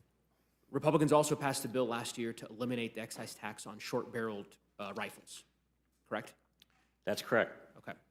And last year as well, House Republicans passed legislation to eliminate the excise tax on short-barreled shotguns, correct? I think that's correct, yeah. Okay. Yeah. I And don't know this, if it was this worded bill, that way, but yeah. and this bill eliminates excise taxes on tasers, right? And non-lethal weapons that are defined under the legislation, right? Congressman Schweikert has been very clear, though. We've asked for a report to show what that would be, because so many of these are government-to-government sales. I hear you, but I'm just saying for those that- It's a small, That's tiny fine, number. but for those tiny that are number. not for Yeah. government, it eliminates the excise tax for the public, right? Okay, so no more excise taxes for short-barreled shotguns, short-barreled rifles, silencers, tasers. What other weapons do House Republicans plan on pursuing the elimination of an excise tax next? I mean, it seems like y'all are just obsessed with eliminating taxes on weapons, and I'm trying to get a better understanding of what might be coming down the pipe. I mean, I would say the gist of it is, a lot of that is intergovernmental sales. So. Silencers were intergovernmental sales? Yeah, there's a portion. Short bar- a good, portion. Yeah, a good portion. Portion, not all. Well, I'm just saying that's one of the angles on it, is that I don't expect the number to be that big on this bill. I don't want to comment on the other bills in the past. I don't know what the number is. I hear you, and I'm not asking you for a number. I guess my Yeah. point is, I mean, you voted for them, as did all of your Republican colleagues. My point is, there are plenty of excise taxes that impact everyday consumers in Wisconsin and in Colorado.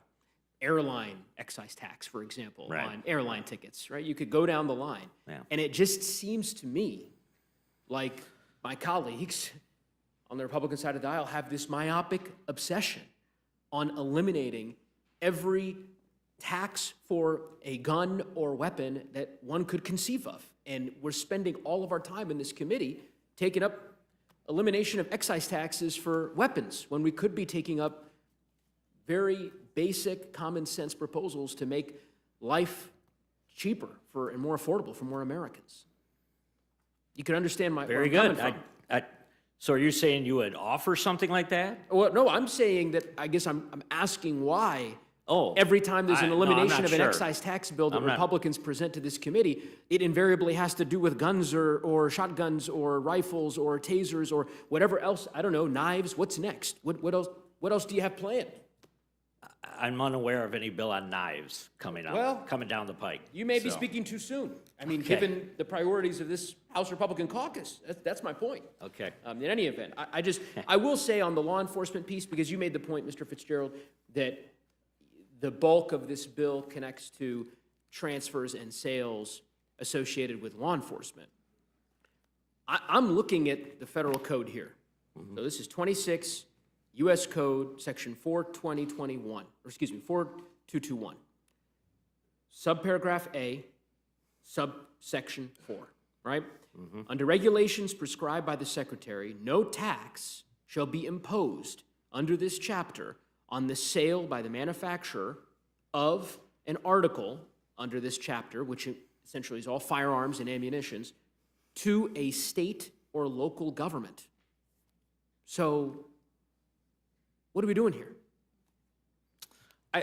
What we've seen is, and what I think we're anticipating is this, there may be more sales as a result of the bill on tasers to law enforcement, because right now there is this liability issue. But they're not taxed That- now. Well, I'm just saying that it would be something that Mr. Schweikert has asked for a report on. We want to know what the numbers are, and it might be something you might revisit. But right now, it's still a lot of intergovernmental sales that's going on this. No, I know, I hear you, but I guess what I'm saying is, they're not taxed now for governments, for state governments. Or am I wrong about that? No, you're right. Yeah, You're so right. federal Yeah. law says Yeah. a local police department, they're not paying a tax on the taser. So if you're eliminating the tax, who are you eliminating it for? Well, if there was any type of sale outside of intergovernmental, For which I've already citizens. said, well, Exactly. I said it's 1% of total sales right now. There's not a market that is there for Then why this. eliminate it? Well, that's what Mr. Schweiker was focused on. That's why we've got this report in here to see exactly what the impact might Well, be. I think, I mean. I don't know. I have no I hear idea. you, and I hear that you are in an unenviable position, I think, Mr. Fitzgerald, because I think you're being asked to defend a component of the bill that was not an original component of your legislation, right? That's true. That was Yep. made its way through judiciary. So I hear you. That's And true. I would just suggest to you, again, policy arguments that, folks will make in good faith Yep. with respect to the core of your bill. But it would strike me that Mr. Schweikert's portion of this bill really should be removed. That there's no one's articulated a cogent basis for eliminating this excise tax beyond, as I said, just an obsession among some quarters apparently in your conference Yeah. of eliminating every excise tax having to do with a weapon. So anyway, but I appreciate the good faith exchange here, and I'll yield back to the chair. Thank you. Gentleman yields back. I now recognize the gentlelady from Indiana, Ms. Houchin. Thank you, Mr. Chair. It's easy to forget that law enforcement officers are routinely placed in high-risk, rapidly evolving situations where they must make split-second decisions to protect themselves and the public. The job is hard enough without limited access to the best and safest tools that lead to less tragic outcomes. Innovations in public safety equipment have far outpaced the statutory and regulatory frameworks that govern them, limiting access to less than lethal devices, which have been shown to result in much lower rates of injury than traditional law enforcement tools like pepper spray or physical restraints.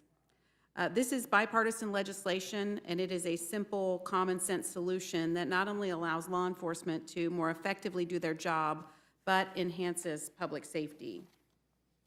I want to ask Congressman Fitzgerald just to emphasize the consequences of maintaining the status quo. Could you talk about how clarifying federal regulations governing these devices leads to less confusion for law enforcement agencies, and what clarity will ultimately mean for safety in our communities? Yes, thank you for the question. So it's about the clarification that has been needed for some time, and it's exactly what the police departments and public safety officers have asked for and what is needed. Because what they find is that officers can be kind of unfairly subjected to higher levels of liability exposure for simply using a firearm, for using their service revolver during a police encounter.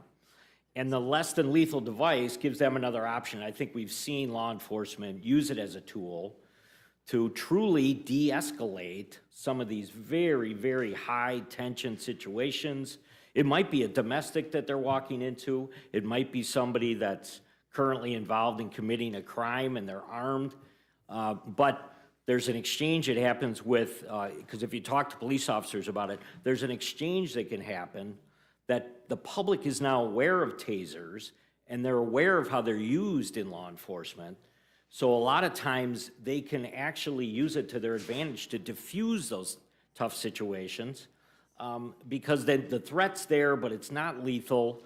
And it's really, if you meet with police officers, if you meet with sheriff's deputies, it's one of the reasons that they feel like if we could just tweak the statutes and get this in a good place, they could work with their state legislatures to develop a strategy there that's probably similar to what most states have already put in place to put protections in place. And then ultimately, it would allow maybe school security officers, security in hospital situations. And there's a number of different situations where the less than lethal force option is a great alternative to what they have available to them now. But when they talk to council, when they talk to the city attorney, when they talk to council at the county level, what they say is, listen, we're still subject to these liabilities, and because it's not very clear in statute, We need this. We need this to fix this situation, and that's what this bill does here today. And just in terms of officer safety, the technology has increased to the point where distance is also increased between the officer and maybe a subject that could be a danger. That's a great point. In the past, because the technology was not fully developed, you had to be fairly close to an individual if you were going to neutralize them for a short period of time with this projectile.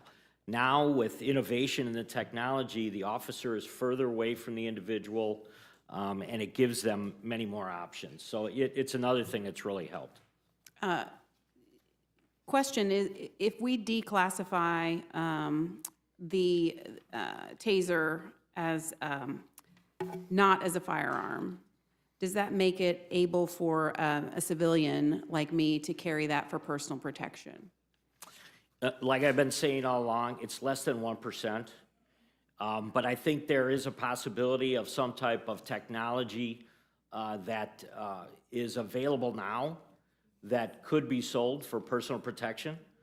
That doesn't exist right now. But again, I think your state legislature, if that's a change that is made within the technology at the local level, it might be something that they might want to respond to. But it's not addressed in the bill that we're dealing with today. And I just want to note this: the federal law first classified in 1976. The Firearms, the Gun Control Act of 1968. Right.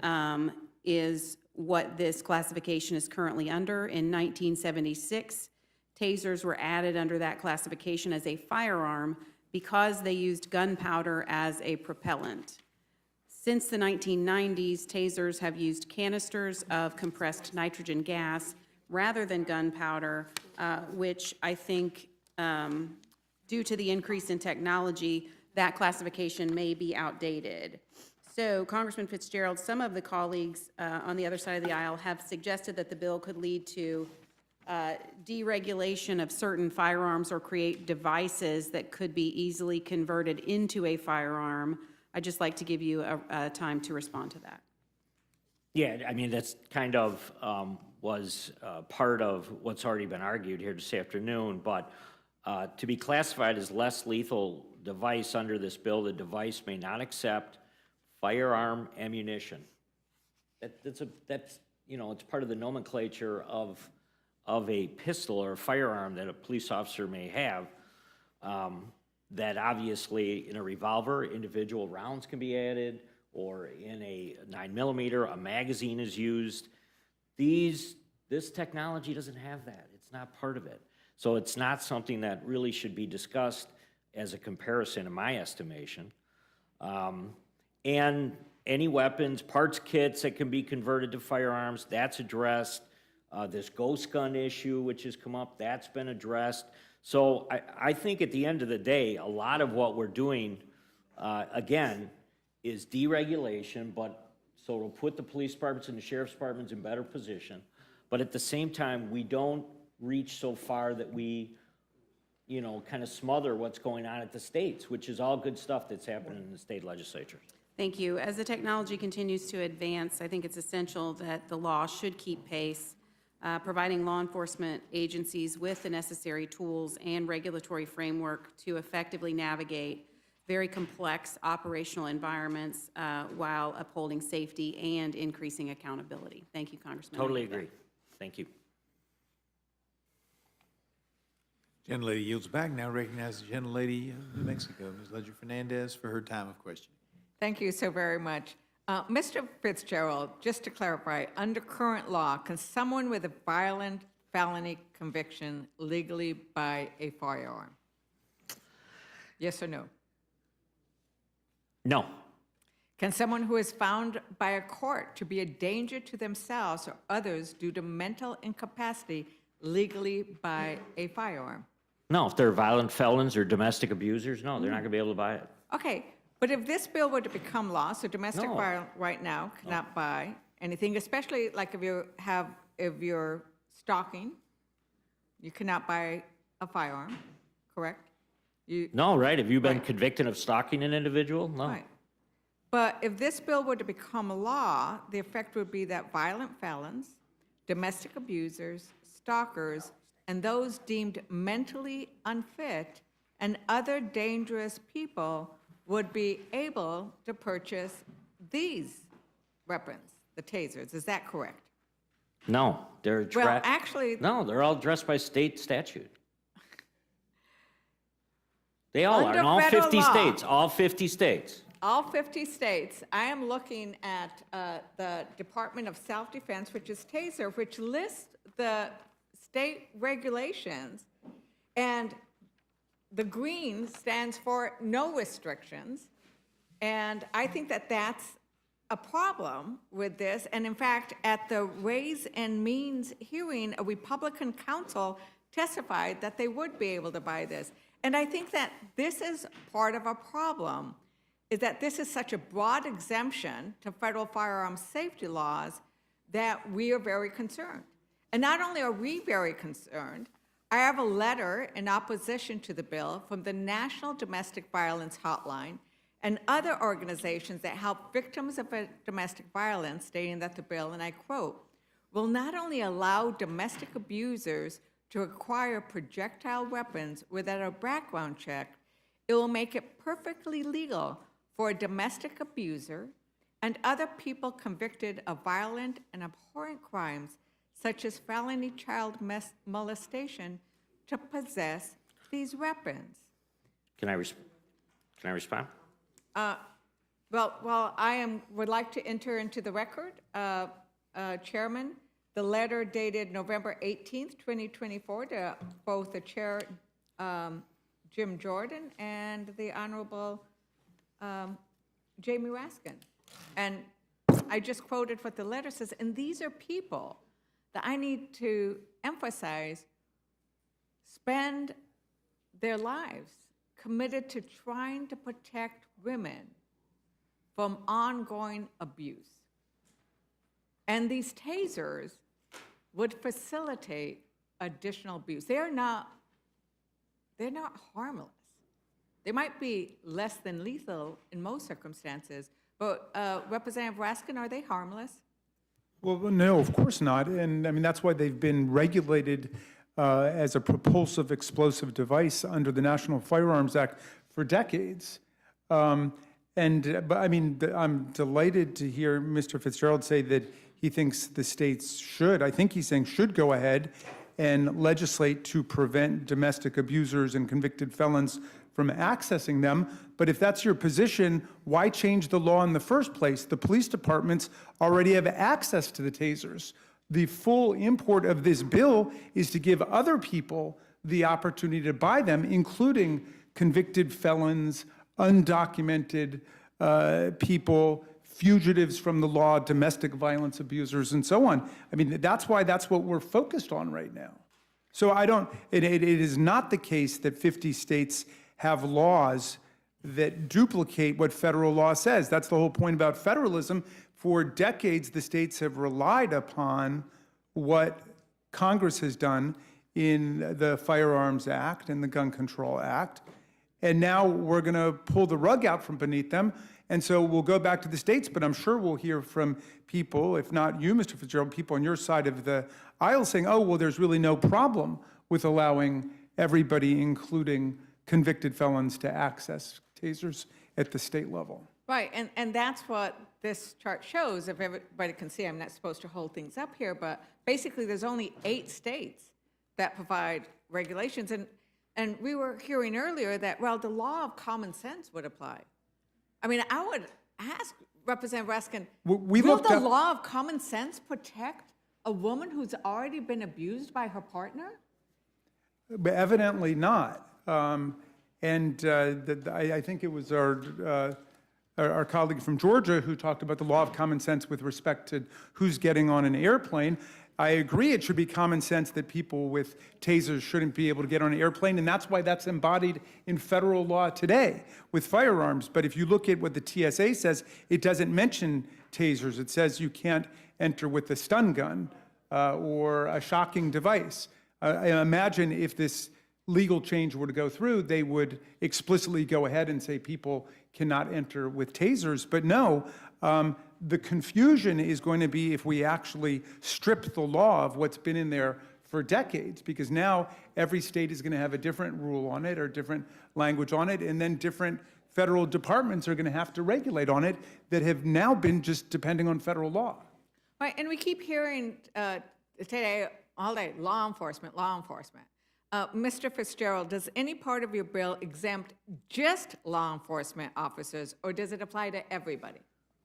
So all U.S. states and territories already criminalize misuse of less than lethal devices through existing assault and battery laws. Then on top of that, 42 states have explicit statutory definitions for less than lethal devices. Of the 42, 34 already Mr. prohibit the Fitzgerald? possession, impose age restrictions, and impose criminal penalties for misuse. So I'm not sure what the map is that you're holding up. No, the I'm map just, is I'm just saying. acquisition. It's I'm just saying. acquisition. It's acquisition of the weapons. That's what we're talking about here. This bill is about acquisition, not about if you commit a crime with it, which is what you're talking about. We're talking about why make it easier for people who have already committed No, they're not going to be able to get their have hands on a access to taser if these that's what guns. you're talking about. Yes, they would, because What- this bill only applies to everybody. And that's what the amendment is about. The amendment is, if this is about law enforcement, then let's make it apply only to law enforcement. Is that correct, Representative Raskin? Well, I mean, let's put it another way. And again, I'm not sure that Mr. Fitzgerald is focused on this, but this legislation would say that a convicted felon or a domestic violence abuser could go and buy a taser without a background check at all. Today, they've got to go get a background check, but if this passes, then they wouldn't have to go to get a background check. So the gentlelady is right that this suddenly opens up a huge market for tasers from people who we don't want to be able to access them. And it's true, you could charge them with an aggravated assault or battery afterwards, but that's going to be cold comfort to the victim of domestic violence who now is suffering from her abuser carrying a taser and training it on her. And I think that that's the concern, is that we need to be, we have passed these common sense regulations to protect people from those who we have decided should not be have access to weapons, and whether they're less than lethal, or in this case, can take you down, can temporarily paralyze you, can knock you unconscious. Like, why would you want somebody who is a felon, somebody who has been convicted of domestic abuse, of stalking, of any of these horrible crimes, to have access to these kinds of weapons? And that's, I think, what our concern is. So Mr. Thompson, who's the longtime chair of the Gun Violence Prevention Task Force, has the amendment to say, if we're concerned about law enforcement, let's have this app apply solely to law enforcement. And Mr. Fitzgerald, I don't recall, would you be supportive of that kind of amendment? No, I mean, that's the path we chose not to go down, which is to supersede. So this isn't really, you Well, chose, you wanna- already chose not to So you go down want to that. tell local police departments how to run their show, how to run their shop, because that's what your amendment does. It starts to put burdens at the local level, and you're starting to direct No. local law enforcement how to do this, how to run this program. No. In many of the states, right now, that's up to the legislatures with the input that they have from local law enforcement, from the sheriffs, from the chiefs of police. What the amendment does is it starts to direct, here's specific things that we are going to add to the federal statute. Actually, the So I mean, amendment- if you want to do that, that's another way of handling this.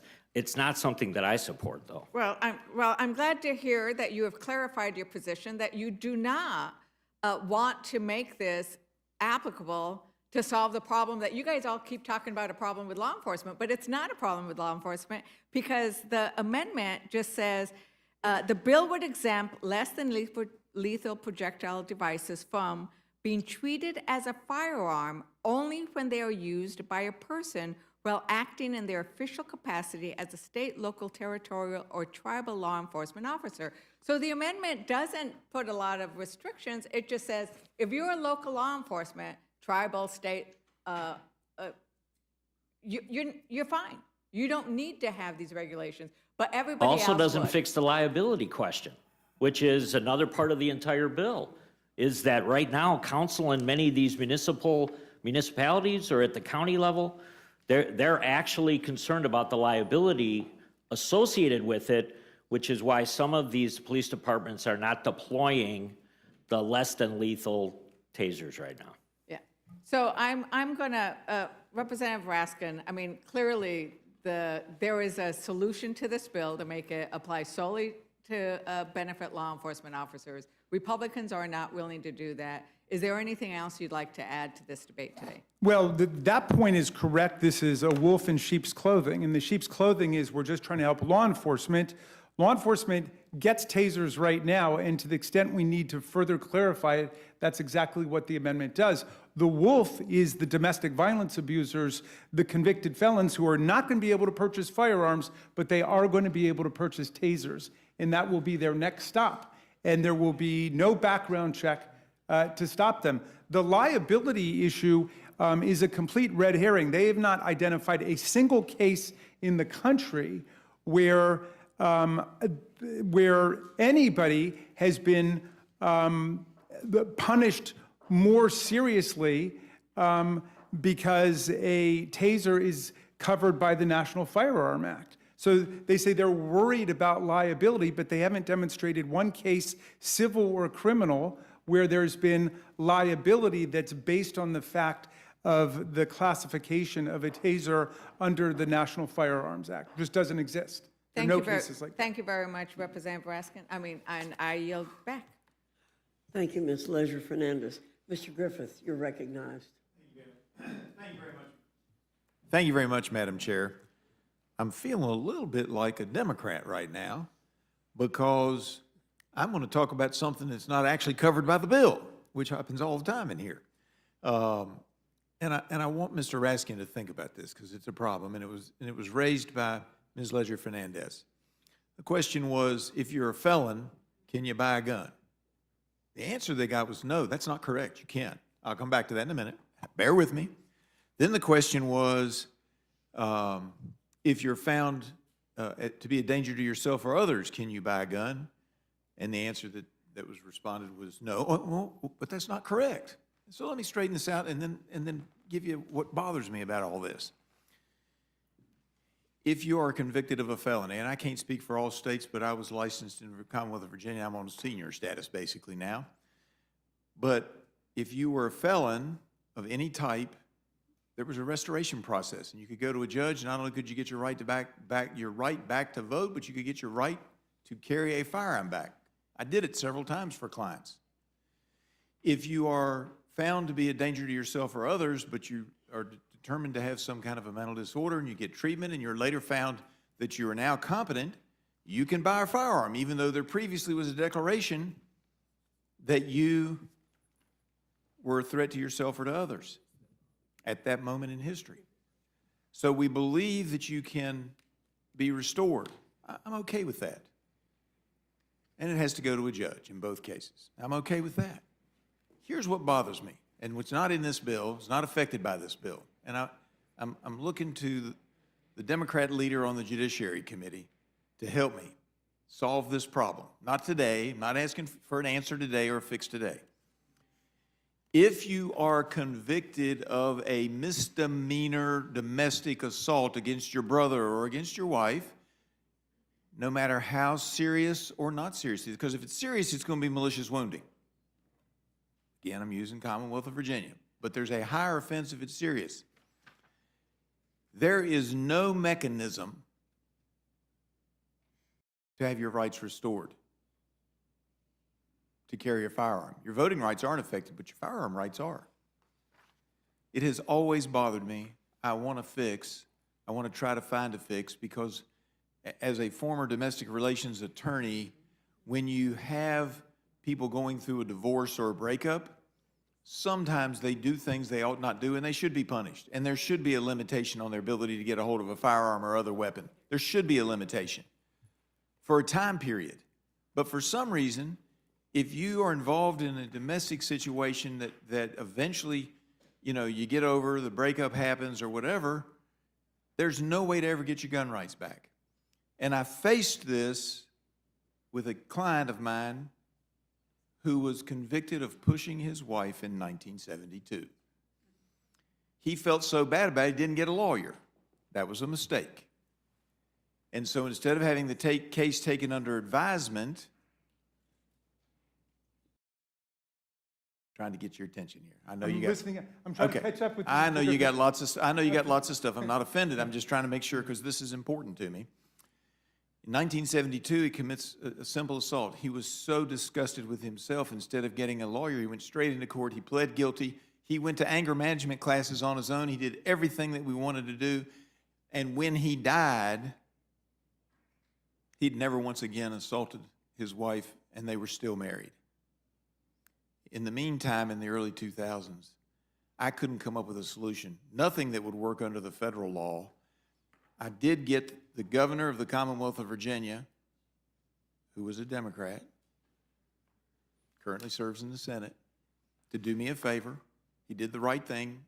Everybody in the community said, yep, this was a one-time deal, and the guy did everything we'd want him to do. So he gave him, on a misdemeanor charge, gave him an absolute pardon. I'm not sure that worked on federal land. I told him, don't you go hunting. He wanted to go hunting. Don't you go hunting on federal land. You could get yourself in trouble because under federal law, there is no way to do it. We could maybe get by in state court, but we'd have a hard time in federal court. So we're here talking about all these things and worried about this and that and the other, but there are tens of thousands of people out there who made a mistake. Now, today, most of the courts know that if somebody comes in, they'll even advise them, you know, I can take this case under advisement. Don't plead guilty if you give me on the first offense. But there may be some who still slip through with that. Today they know because at the time that my guy was originally convicted, the Violence Against Women Act didn't exist, which takes away his gun rights. But he did everything by the book. He did everything we'd want him to do, and we gave him no chance to redeem himself and to get back out in the field and go hunting. And so I just ask you as the ranking member of the Judiciary, help me find an answer to this because it's just not right. If you're a convicted felon, you can be restored. If you're found to be not competent or dangerous to others at a particular moment in history, you can be restored. But if you push your brother or you push somebody that lives in a house with you or you push your wife, God forbid, it's a lifetime and no restoration, no redemption, no forgiveness. I yield back. So, Mr. Griffith, I'd be happy for the gentleman to respond, Madam Chair. A short response, Mr. Rask. it'll be shorter than the question, I guarantee it. So, no, but Mr. Griffith, you're obviously an excellent lawyer in addition to being an effective congressman. And I'm drawn to a lot of what you've just had to say there. One of the first things I did as a state senator was to remove civil disabilities, including disabilities on voting and others, on people getting out of prison. And that's a very similar point. And I'm much more drawn to your proposal than I am to the one we're talking about today. And I'll tell you why. Because you're saying that there are certain people who've committed a wrong, a criminal wrong, and they're repentant for it. They're rehabilitated, and they're beyond it. And the law has got to be open to that. This bill doesn't look at that. It just says there's a category of people who've been convicted in the past who we are now going to treat like they haven't done anything wrong because we're going to no longer treat tasers like firearms. And that includes people, as the gentlelady was saying, who are domestic violent abusers. And so- I understand your concern on that. I don't agree. But just think about the concern I raised, and I yield back, Madam Chair. Very much so. Thank you very much. Mr. Langworthy, you're recognized. Thank you very much, Madam Chair. This has been a rather noisy panel with a lot of back and forth. I'd like to offer Mr. Fitzgerald, the gentleman from Wisconsin, any time to clarify or offer any rebuttals to some of the allegations that were made that you didn't really get a chance to in the last. Thank you. I'll just go back once again, because treating the less than lethal devices as firearms affects the ability of the state and local law enforcement agencies to acquire and deploy these tools. So if there's anything that I guess I would like to clear up, it's the idea that this liability is real. And the problem is when you have a law enforcement officer approach you, and this is an issue in the state of New York right now, where they right now have many departments that are concerned that if they issue these to their police officers and to the sheriff's deputies and they use them, that right now in New York statute, it's not clear as to whether or not it is the same as using a full firearm in some type of law enforcement action. So that is probably the most important thing that should be discussed here today, because I think at the end of the day, it's going to bring clarity to an issue that is currently plaguing law enforcement across the nation. And there is a different varying of degree of that depending on which state you're in and what that legislature has done to address it. So like I said before, I think it's a good thing that if state legislatures start to take a look at this bill, they're gonna say, we may have to tweak this, we may have to do this, but what we wanna be able to do is make sure that this technology gets into the hands of law enforcement, because at the end of the day, it prevents law enforcement deaths, which is the number that we're all really concerned about, so. I yield back. Thank you very much. I mean, our law enforcement officers should have access to the tools to help them slow situations down, create space, resolve encounters without everything escalating to deadly force. And I believe that HR 2189 updates outdated federal law so that de-escalation tools can be used as intended while preserving clear safeguards to ensure public safety. And if the Democrats were serious about reducing violent encounters, they would support expanding access to de-escalation tools, and Republicans are choosing to do exactly that with this legislation. So I urge my colleagues to support this bill, and I yield back. Thank you, Mr. Langworthy. Mr. Norman, you're recognized. I thank both of you for testifying this today. Scott, I guess the main two things. One, you're hearing from law enforcement that this is what they want, they need and want. Is this coming mainly from the law enforcement community across the country? Absolutely. I mean, they see somebody in a community next to them because of a decision made by their council in that jurisdiction where that officer has that available to them, but they don't. And we're trying to iron all that out, and that's what this bill does. And they get qualified immunity. Most police have qualified immunity from it. That's right. That's right. Now, I'm worried about that. I think you are too, probably, as we see it starting to be maybe attacked and peeled back. But yeah, everybody, for the most part, has that right now. Well, it's, you know, the law enforcement's under attack. You can see in Minnesota, they're under attack now that in a way that we haven't seen before. I think it's a crime what's happening to them. In a taser that has got more force to it, how does a qualified immunity work if, like, someone has a heart attack, that they shoot somebody, and how would that play out, you think? It's such a tiny percentage of what results from the use of the tasers that it's almost like a case by case on how it plays out, depending on the individual's health, depending on the circumstances in and around it. So it's very difficult, I think, to come up with kind of a blanket answer to all that. Well, thanks for putting this up, and I think it's a good bill. We'll support it. I yield back.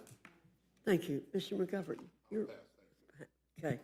Well, I want to thank our panel members for being here today and for prompting a very lively discussion.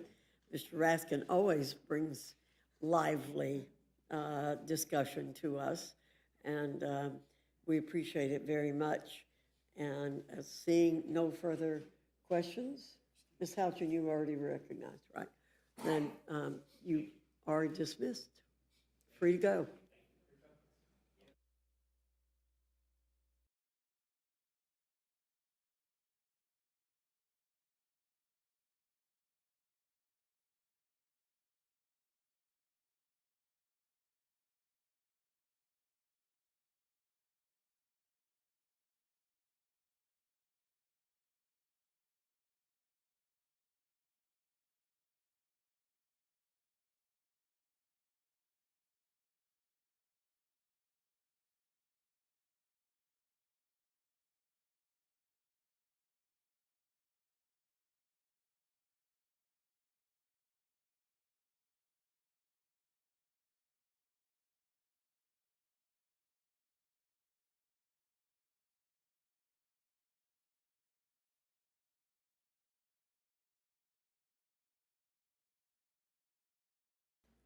I now welcome our third panel, Chairman Guthrie, Representative Castor from the Committee on Energy and Commerce.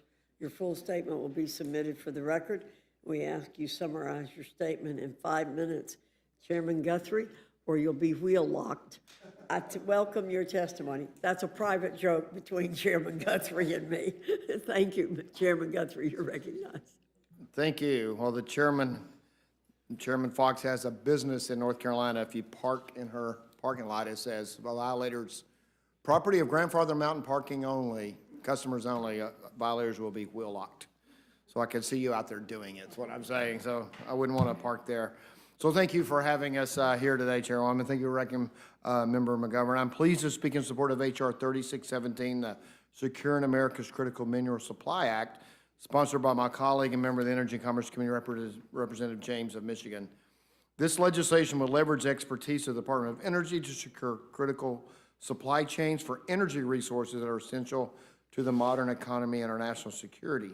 H.R. 3617 directs the Secretary of Energy to periodically assess supply chains for critical energy resources and to ensure strong supply chains that can create affordable, reliable, and secure energy systems. Over the past few years, it's become apparent that our reliance on adversarial nations like Communist China creates substantial vulnerabilities for economic and national security interests. While the U.S. is blessed with vast natural resources, our mining and refining industries have dwindled. As recently as 1990, the U.S. was a world-leading mineral producer. Today, we don't even crack the top 10. Communist China has intentionally exploited this vulnerability and taken steps in recent years to limit mineral exports that are used in a range of military and other applications. We cannot allow America's future to hinge on access to markets in adversarial nations. When the Department of Energy was organized in 1977, energy security concerns were a central threat facing the American economy, raising costs on families and stifling economic growth. Almost 50 years later, the American people are facing similar threats. Throughout the 119th Congress, the Energy and Commerce Committee has held several hearings to examine the state of our nation's energy industry, during which numerous expert witnesses have highlighted the importance of domestic energy supplies and vulnerabilities of over-reliance on imports from adversarial nations. Importantly, the Trump administration has remained steadfastly focused on ensuring the U.S. remains a global leader in advanced technologies like AI and advanced manufacturing, and this legislation enhances that work to prioritize domestic supply chains for minerals, rare earths, and energy resources needed to fuel next-generation energy. And our H.R. 3670 is a timely piece of legislation that will ensure the Department of Energy leads the way for a more secure, affordable, and reliable future for our nation's energy. I urge my colleagues to support this legislation, and I yield back. Thank you, Mr. Guthrie. Ms. Castor, you're recognized. Thank you, Madam Chair, and to the ranking member. I'm pleased to be here with Energy and Commerce Chair, my good friend, Mr. Guthrie. I wish we were here to discuss how we can boost America's critical mineral supply chain. Critical minerals are essential for our energy sector, but H.R. 3617 could actually harm U.S. energy production and lead to higher costs across the country. Electric bills are already sky high, and Congress should not make it worse. In addition to serving as the ranking member of the Energy Subcommittee, I also serve on the bipartisan Select Committee to counter the Chinese Communist Party, the China Subcommittee, where Rob Whitman and I led a bipartisan critical minerals working group. And work together to develop policies to help the Department of Energy and other agencies really focus on how we break everyone's dependence on China. China has weaponized critical minerals.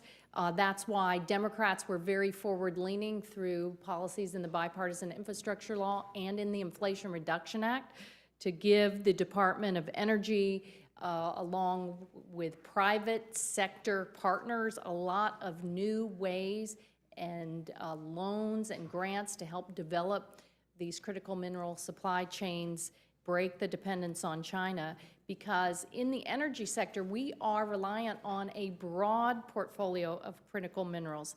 And I think there's bipartisan support across the Congress to develop more resilient supply chains. The International Energy Agency estimates that mineral demand for clean energy technology will almost triple by 2030 and quadruple by 2040. And that's kind of the problem here, is in America right now, one of the reasons that electric bills are so sky high is because there are enormous amounts of cleaner, cheaper energy waiting to come onto the grid. And the Trump administration has sabotaged it all the way along, whether you're talking about illegally canceling wind projects. I'm sure the ranking member knows this all too well. This is one of the reasons that prices remain high at a time when we have surging energy demand. You have data centers, things are being electrified. What the Trump administration has done is put his finger on the scale for dirty energy, and we think that this bill would do the same. There is a lot of vague, sneaky language here. HR 3617, it amends the Department of Energy's mission to include securing the critical energy resources, not minerals. It says minerals in the title of the bill, but nowhere in the bill. It directs the Department of Energy to conduct ongoing assessments to develop strategies to strengthen critical energy resource supply chains, but again, not minerals. And you may be wondering, what is a critical energy resource? Well, as defined by the bill, it could be quite literally any energy resource that's essential to the energy sector. So they have this circular thing going on, and they fail to get to the heart of the matter, and it's too bad because the Congress has been working in a bipartisan fashion on critical minerals. The Biden administration was, even the Trump administration, they're actually trying to work with allies and partners, but we just don't, we cannot sanction, again, another effort to put the finger on the scales for dirty, expensive energy supplies while you are sabotaging cleaner energy that should be on the grid to benefit businesses, manufacturing, our whole competitiveness here in America, and help lower electric bills. So we think this is we should go back to the drawing board here. I think there's a lot of common ground. Get back to all of the above. Even the Energy Secretary in front of the Energy and Commerce Committee couldn't even say that he's for all of the above. It's only dirty energy that is more expensive, fueling higher cost and higher electric bills, and that's the last thing the folks we represent back home need.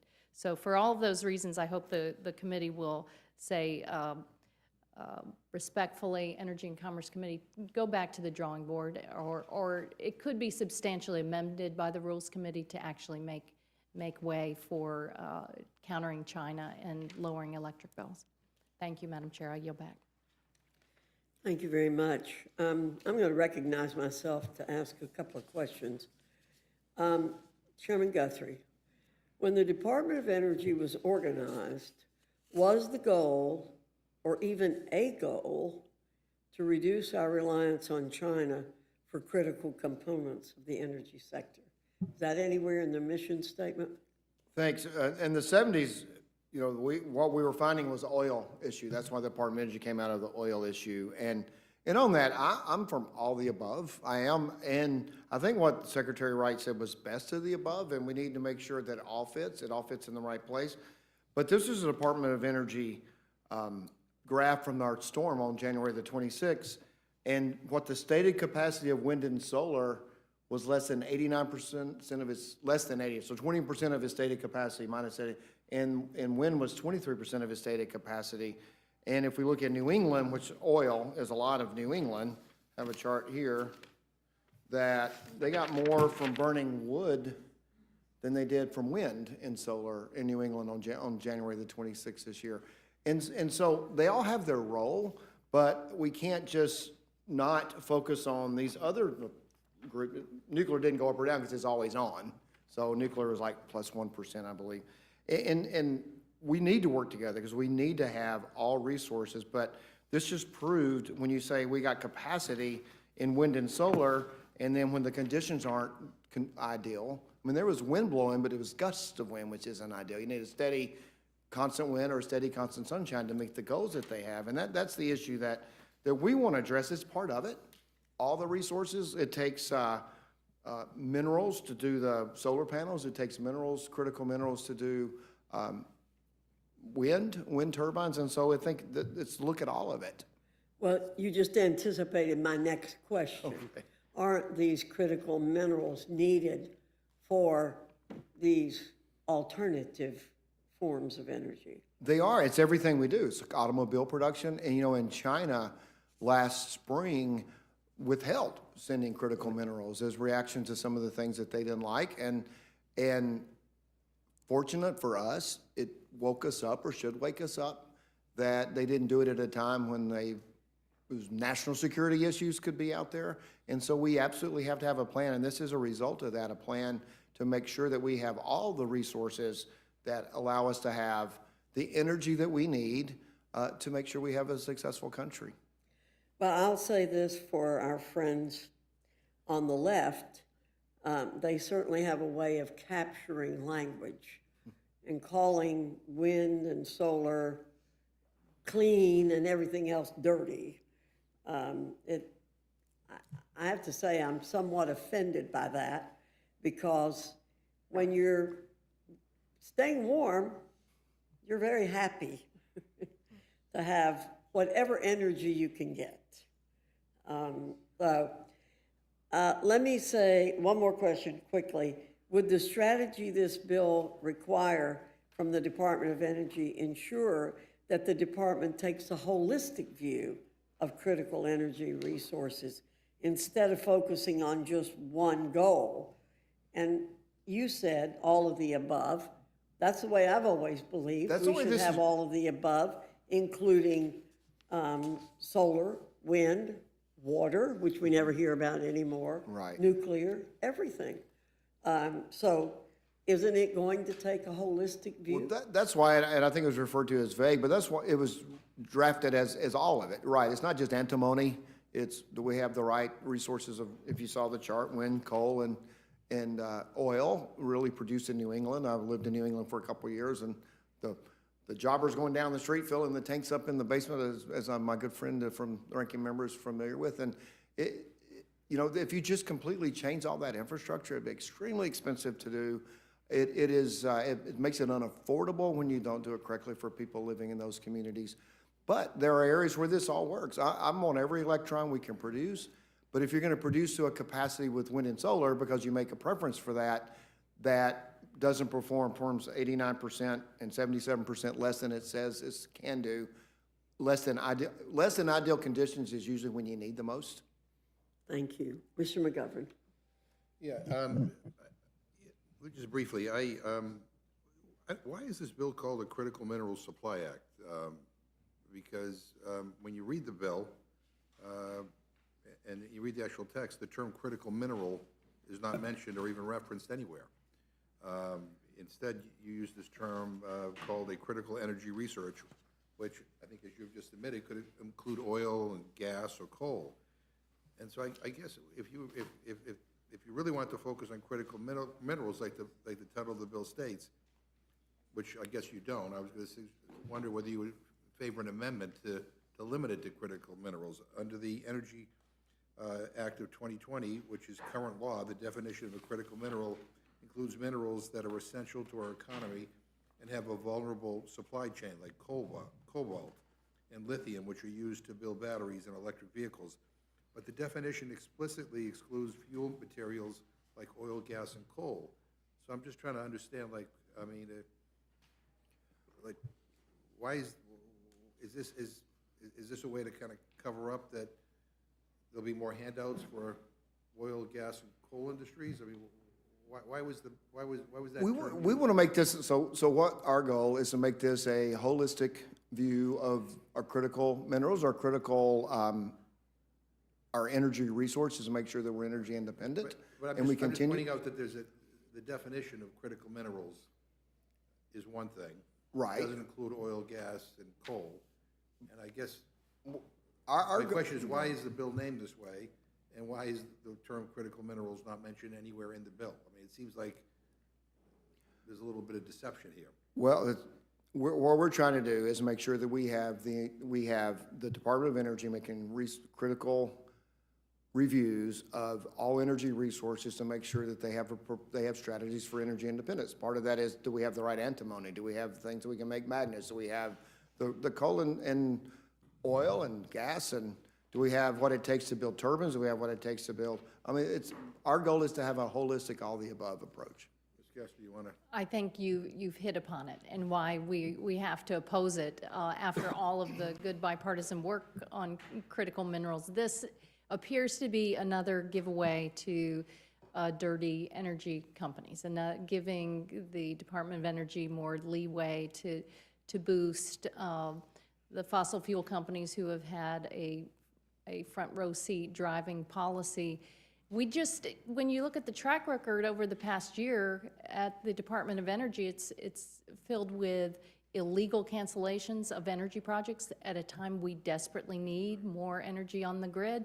We've got to hold down electric bills. People are just being hammered by the higher costs. In Florida, the Republican-controlled Utilities Commission just passed the highest rate increase in the history of the country, over $6 billion. We're relying on gas in the Sunshine State, and for critical minerals, all of the analysis looking forward says if you want to counter China, you do not want them to eat our lunch anymore, and you want to boost American manufacturing and make batteries in America again, you have to include battery storage technology. You have to include the renewable energies that are, yes, they're cleaner and cheaper, and that is the way of the future. We can stay stuck in the past like the president likes to keep us, but that's an expensive, dirty future where we're going to be left behind compared to what we really need to be doing. I think it's sad that around here you have to read the fine print in these bills, because again, just at a first blush, you would think that this was about batteries, this was about clean technologies, this was about critical minerals supply, but it's about much more than that. But I appreciate you both being here, and I yield back. Thank you very much. Let me see who is next. Took away my list, I think.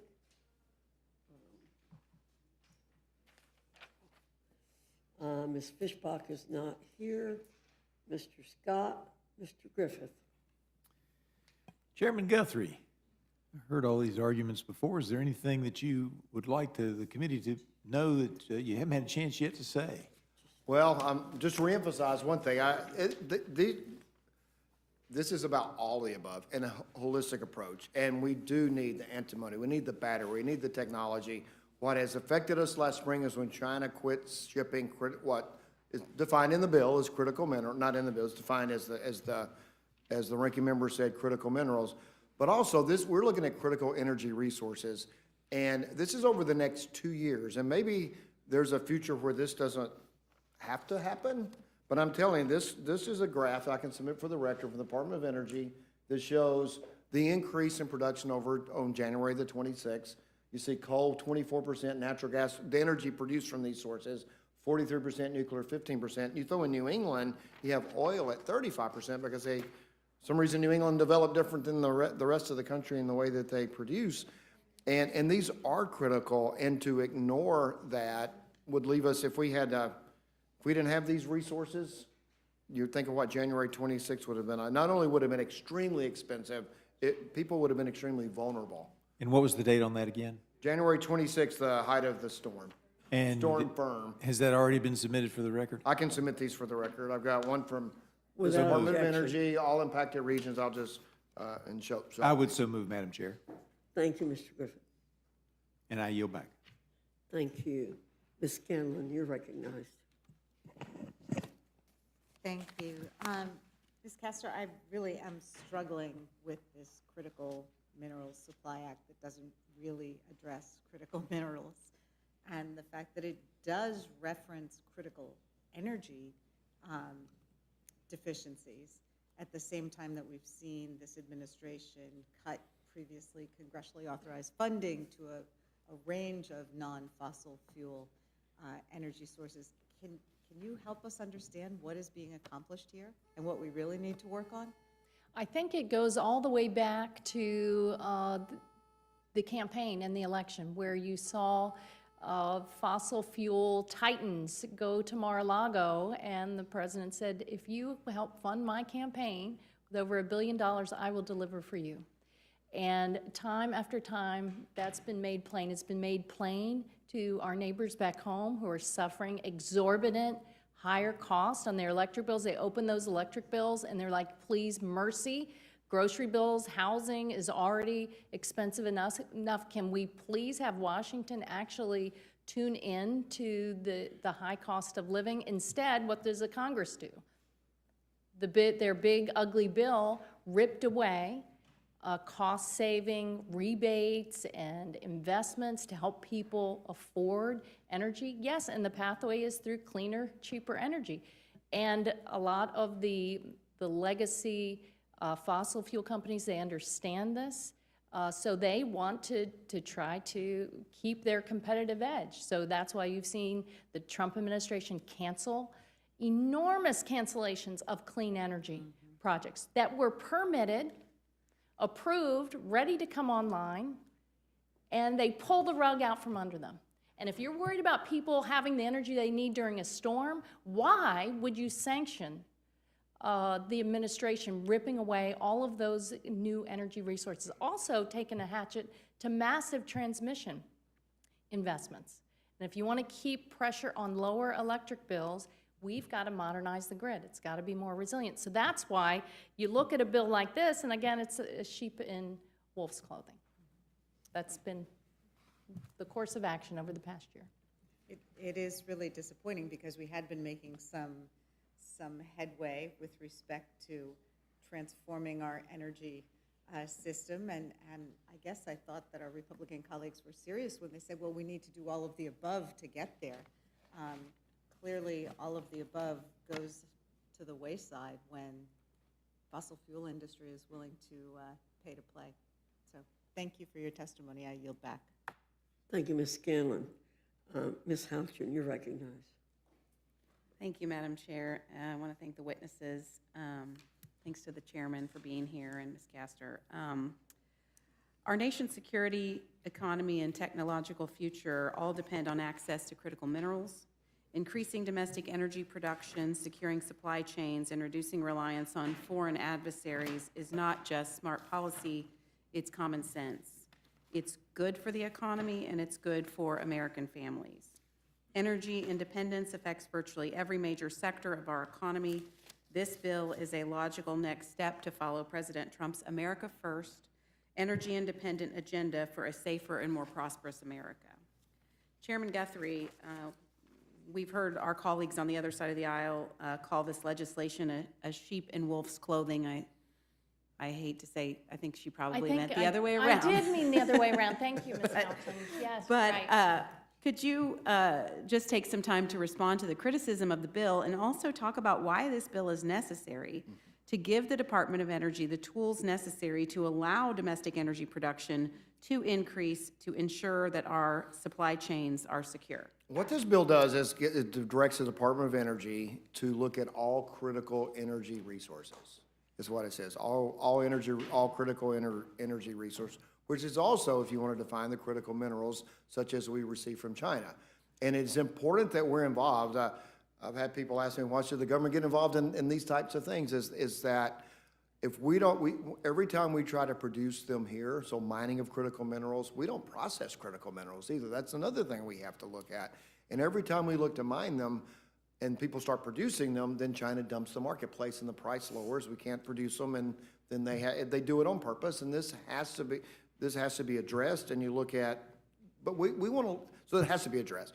But we want to look at the entire energy sector, and you know, we talk about. I can keep bringing these up. What carried the load during this last storm, and maybe sometime in the future that could be different. But in the next 2 years, it's not going to be much different than that.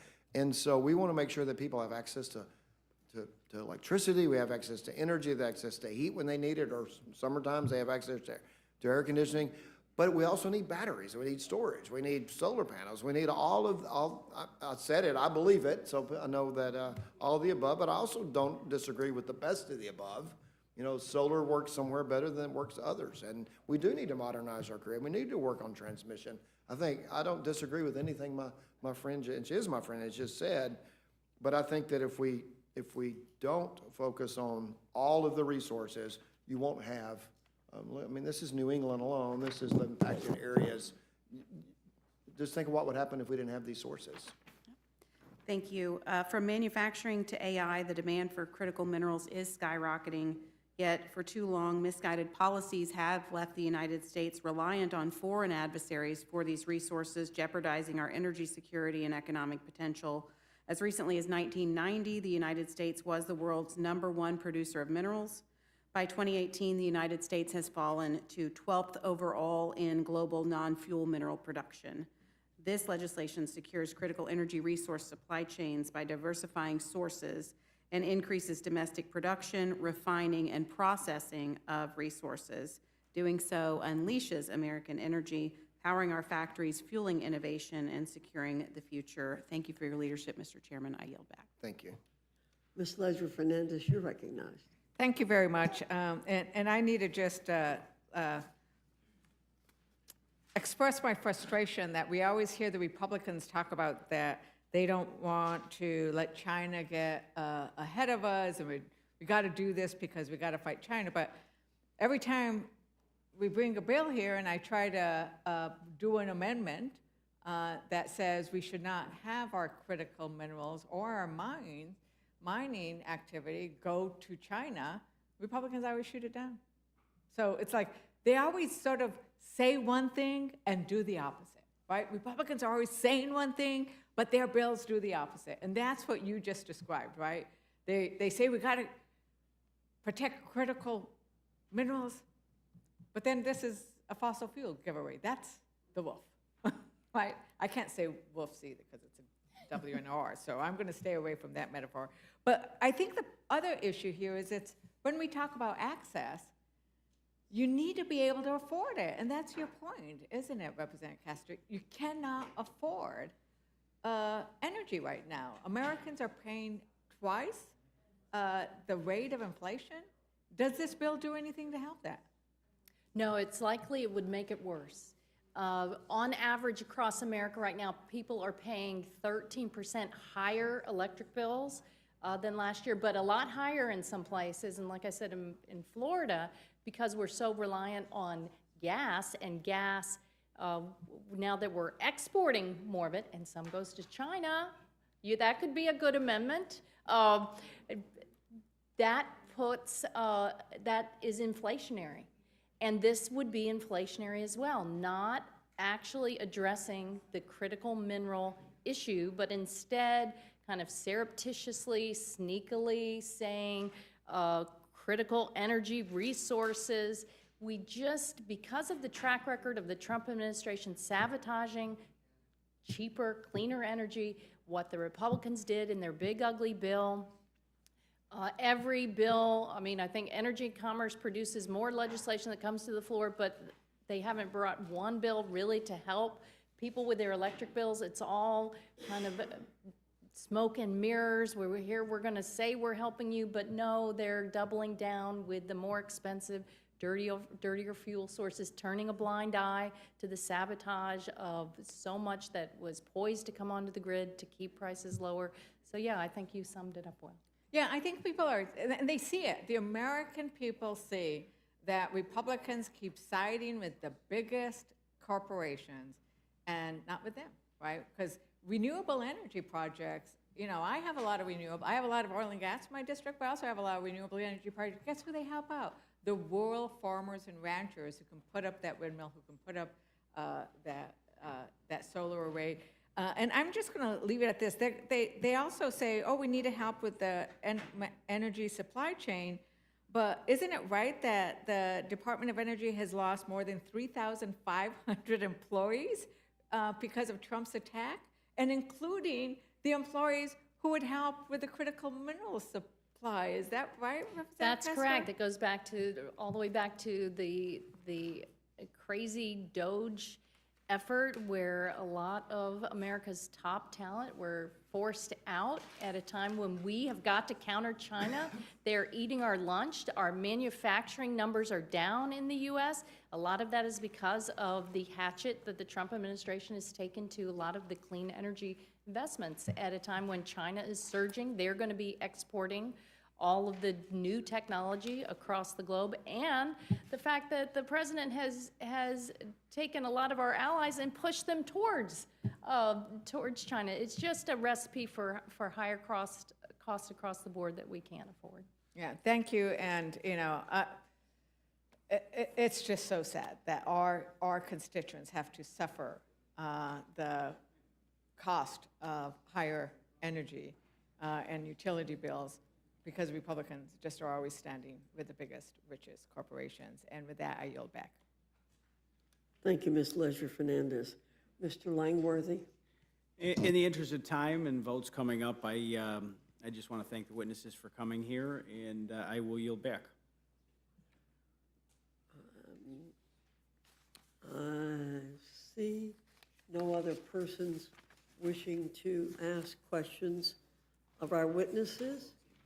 And with that, anyone else seeking to testify on HR 2061, 2189, 3617? Seeing none, this closes the hearing portion of our meeting.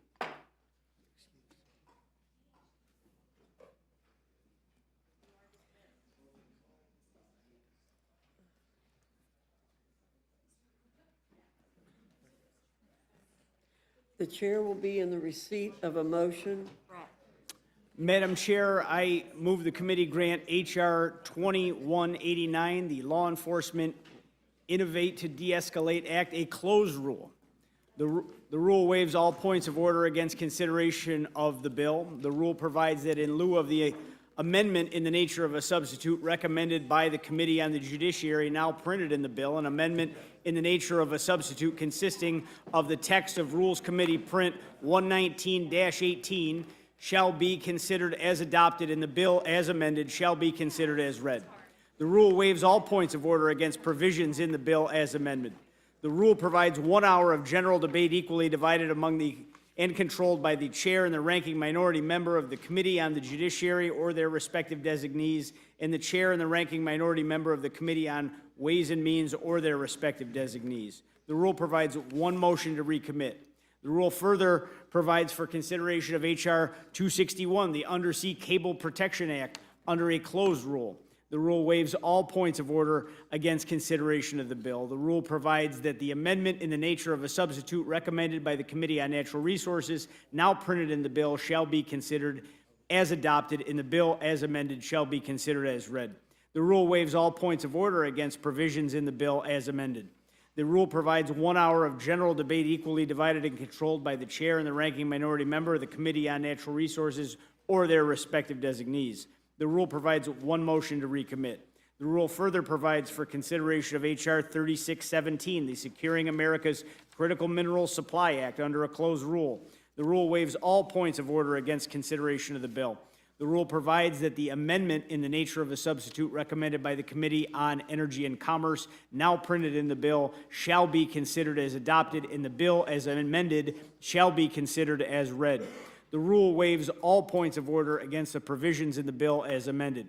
The rule provides 1 hour of general debate equally divided and controlled by the chair and the ranking minority member of the Committee on Energy and Commerce or their respective designees.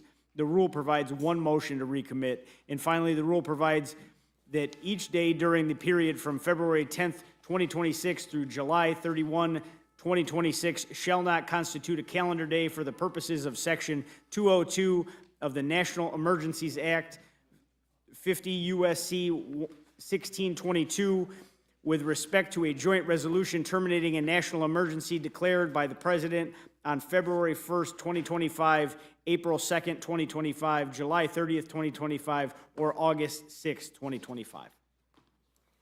Thank you very much. I want to just clarify my motion. When I said a bit ago, the chair will be in receipt of a motion from the gentleman from New York, Mr. Langworthy. You've now heard the motion. Any discussion or amendment to the rule? Mr. McGovern. Yeah, we have three amendments. Let me do the first one. I have an amendment to the rule. I move the committee make an order amendment number 3 to H.R. 2189 offered by Representative Thompson, which would narrow the definition of less than lethal devices in the bill to devices used in the official capacity of local, state, and tribal law enforcement. Madam Chair, Republicans keep saying that this bill is about helping law enforcement assess tasers and other less than lethal weapons, but the bill goes way beyond that. As currently drafted, the bill would let anyone get these weapons, including people with violent felony convictions and domestic abusers, without having to go through a background check. The name of the bill is the Law Enforcement Innovate and De-Escalate Act. This is supposed to be about helping police officers get tasers, not all this other stuff. So by voting yes on my motion, you will be allowing for an up or down vote to support law enforcement without allowing more weapons to be put in the hands of violent convicts, domestic abusers, and dangerous people. I urge a yes vote on my amendment. Is there any further discussion on the amendment from Mr. McGovern? Hearing none, the question is on the amendment. All those in favor signify by saying aye. Aye. Those opposed say no. No. In the opinion of the chair, the noes have it. As for roll call, Madam Chair? Mr. McGovern requests a roll call. The clerk will call the roll. Mrs. Fishbach? No. Mrs. Fishbach, no. Mr. Norman? Mr. Roy? No. Mr. Roy, no. Mrs. Houchin? Mrs. Houchin, no. Mr. Langworthy? No. Mr. Langworthy, no. Mr. Scott? No. Mr. Scott, no. Mr. Griffith? No. Mr. Griffith, no. Mr. Jack? No. Mr. Jack, no. Mr. McGovern? Yes. Mr. McGovern, aye. Ms. Scanlon? Aye. Ms. Scanlon, aye. Mr. Neguse? Ms. Ledger-Fernandez? Aye. Ms. Ledger-Fernandez, aye. Madam Chair? No. Madam Chair, no. The clerk will report the total. 3 ayes, 8 noes. The noes have it. The amendment's not agreed to. Further discussion on the amendment. Madam Chair, I have an amendment to the rule. I move the committee make an order amendment number 2 to H.R. 2189 offered by Representatives Cloud, Moore, and Biggs, which will prohibit the Federal Reserve from studying, developing, or taking, or issuing a central bank digital currency. Madam Chair, although I oppose the underlying policy, Republican leadership reportedly promised to include this proposal as part of future bills after failing to do so when we passed a sweeping crypto bill out of the House last July. But Speaker Johnson has not done so. In December, when the NDAA passed without this policy, a Republican member of Congress said that Speaker Johnson, quote, didn't keep his promise, end quote. Congressman Cloud, Moore, and Biggs, who have filed this amendment, clearly have not forgotten about this broken promise either and deserve to know if Republicans on the Rules Committee support their efforts or not. I urge a yes vote on my motion, and I yield back. Is there further discussion on the amendment? Hearing none, the question is on the amendment. All those in favor signify by saying aye. Aye. Those opposed say no. No. In the opinion of the chair, the noes have it. The amendment is I not ask for a agreed roll to. call on that. The clerk will call the roll. Mrs. Fishbach? No. Mrs. Fishbach, no. Mr. Norman? Mr. Roy? No. Mr. Roy, no. Mrs. Houchin? Mrs. Houchin, no. Mr. Langworthy? No. Mr. Langworthy, no. Mr. Scott? No. Mr. Scott, no. Mr. Griffith? No. Mr. Griffith, no. Mr. Jack? No. Mr. Jack, no. Mr. McGovern? Aye. Mr. McGovern, aye. Ms. Scanlon? Aye. Ms. Scanlon, aye. Mr. Neguse? Ms. Ledger-Fernandez? Aye. Ms. Ledger-Fernandez, aye. Madam Chair? No. Madam Chair, no. The clerk will report the total. 3 ayes, 8 noes. The noes have it. The amendment's not agreed to. Is there other amendment or discussion? We have one final amendment, Madam Chair. Mr. McGovern, you're recognized. I have an amendment to the rule. I move the committee strike Section 4 of the rule, which blocks privileged consideration of measures ending the administration's disastrous tariffs until July 31st, 2026. Madam Chair, I just got to say, this is really stunning. It is no secret that in private, many Republican members of Congress have concerns with President Trump's tariff policies. Now, some are even voicing their concerns in public. Can't believe it, but they are. Representative Bacon said today that he is inclined to vote to end these tariffs because of the damage that they are doing to our friend and ally and trading partner, Canada. Representatives Hurd and McClintock have said that they want Congress to have more of a say on tariffs. They want us to be able to do our job. Well, they were just about to have the chance to vote this week to end them. So what's this all about? The White House is scared. They know that the Republican House finally, after months of blocking itself from doing what the Senate has already done, is poised to vote to end these unpopular, unwise, and downright dumb tariffs. And the White House said jump, and Speaker Johnson is saying, until when? Well, I guess the answer is until July. This is an embarrassment, and I can't believe that members on this committee on the Republican side will go along with this. You knew a vote ending these tariffs would pass because they are driving up costs for hardworking Americans. They are a vanity project for this president, and they're not based on reality. And the only reality is that Americans are picking up the tab. Things are getting more expensive. So instead of taking that vote, you are rigging the rules to protect the White House and your members from embarrassment. President Trump's trade war continues to increase the prices Americans are paying for food, for gas, and for everyday goods. In defense of the Constitution and the role of the Congress, I urge you, and I plead with my colleagues, to vote yes on my motion to give this body back the power that it is constitutionally entitled to. Let us do our job. If people want to support these rotten, stupid tariffs, you can vote for that. But we ought to be. This is a new low. And with that, I again urge a yes vote, and I yield back. Madam Chair, can I speak to the? Yes, Ms. Scanlon. Yes, I would support Mr. McGovern's amendment. It is really shocking when we see the impact of these tariffs on our constituents as prices continue to go up. As Mr. McGovern mentioned, our colleagues in private conversation, when the president can't hear them, openly acknowledge that these tariffs have been a disaster for Americans. We've already seen the Senate pass these bills, but the only way that the House gets to deal with it is you hide it in a procedural thing. It is shocking, the denial of reality that we have to live through right now. Do not believe what you can see with your own eyes when we see ICE agents killing Americans on our streets.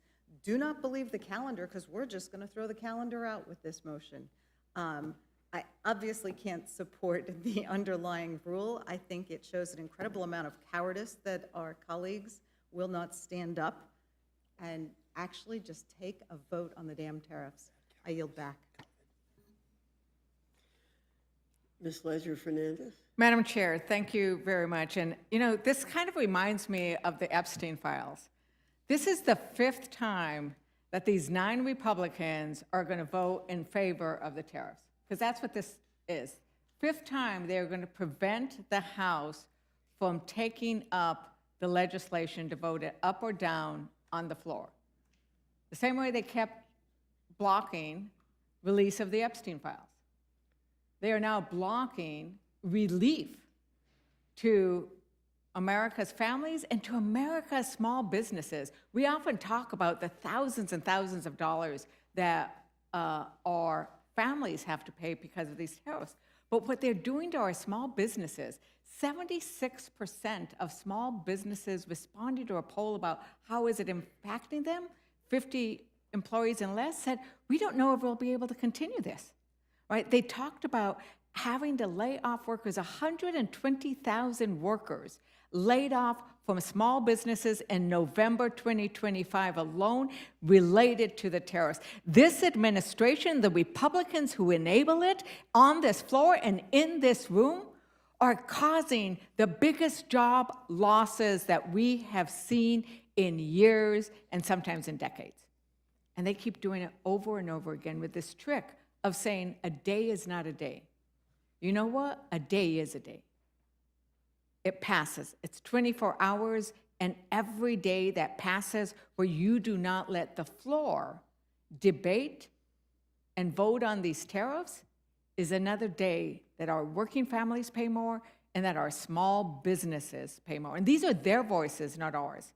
You go and look at what the different small business organizations say. They all say these tariffs are horrible, they're killing us. But you're all looking down on your phone because you don't want to acknowledge that these tariffs are bad, and you are taking the fall for everybody. Madam Chair, with that, I yield back. Thank you, Ms. Ledger Fernandez. Well, I'm not looking at my phone. I want to remind my friends on the other side of the aisle that the Supreme Court heard argument on November 5th on the very issue of whether the Trump administration has the authority to impose the tariffs under debate. Our extension of the tolling of days, something Democrats did as well in the 116th and 117th Congress, has a clear end date, sunsetting in a matter of months. Unlike the blanket prohibitions on COVID NEA resolutions under Democrat rule. This extension will allow the Supreme Court the time necessary to provide a ruling on this very consequential issue. Madam Chair, this is the 5th time we've moved the date. And so I guess the new argument now is that, we should not only give up our power to the White House, we should give it up to the Supreme Court. I mean, this is the 5th time we've done this.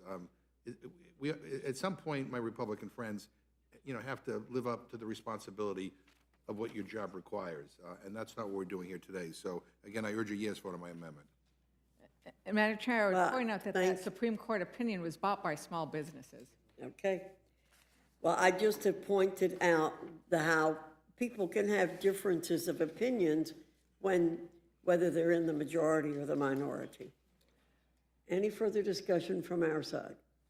Hearing none, the question's on the amendment. All those in favor signify by saying aye. Aye. Those opposed say no. No. In the opinion of the chair, the noes have it. As for roll The call. amendment's not agreed to. The clerk will call the roll. Mrs. Fishbach? No. Mrs. Fishbach, no. Mr. Norman? Mr. Roy? No. Mr. Roy, no. Mrs. Houchin? Mrs. Houchin, no. Mr. Langworthy? No. Mr. Langworthy, no. Mr. Scott? No. Mr. Scott, no. Mr. Griffith? No. Mr. Griffith, no. Mr. Jack? No. Mr. Jack, no. Mr. McGovern? Aye. Mr. McGovern, aye. Ms. Scanlon? Aye. Ms. Scanlon, aye. Mr. Neguse? Ms. Ledger Fernandez? Ms. Ledger Fernandez, aye. Madam Chair? No. Madam Chair, no. The clerk will report the total. 3 ayes, 8 noes. The noes have it. The amendment is not agreed to. Is there further amendment or discussion? Hearing no further discussion, the question's on the motion from the gentleman from New York. All those in favor signify by saying aye. Aye. Those opposed say no. No. In the opinion of the chair, the ayes have it. The motion is agreed to. As for a roll call, I think it's Mr. important. McGovern asks for a roll call vote. The clerk will call the roll. Mrs. Fishbach? Aye. Mrs. Fishbach, aye. Mr. Norman? Mr. Roy? Aye. Mr. Roy, aye. Mrs. Houchin? Mrs. Houchin, aye. Mr. Langworthy? Aye. Mr. Langworthy, aye. Mr. Scott? Aye. Mr. Scott, aye. Mr. Griffith? Aye. Mr. Griffith, aye. Mr. Jack? Aye. Mr. Jack, aye. Mr. McGovern? No. Mr. McGovern, no. Ms. Scanlon? No. Ms. Scanlon, no. Mr. Neguse? Ms. Ledger Fernandez? Ms. Ledger Fernandez, no. Madam Chair? Aye. Madam Chair, aye.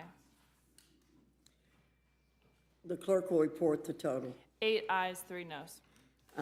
The ayes have it. The motion to report is agreed to.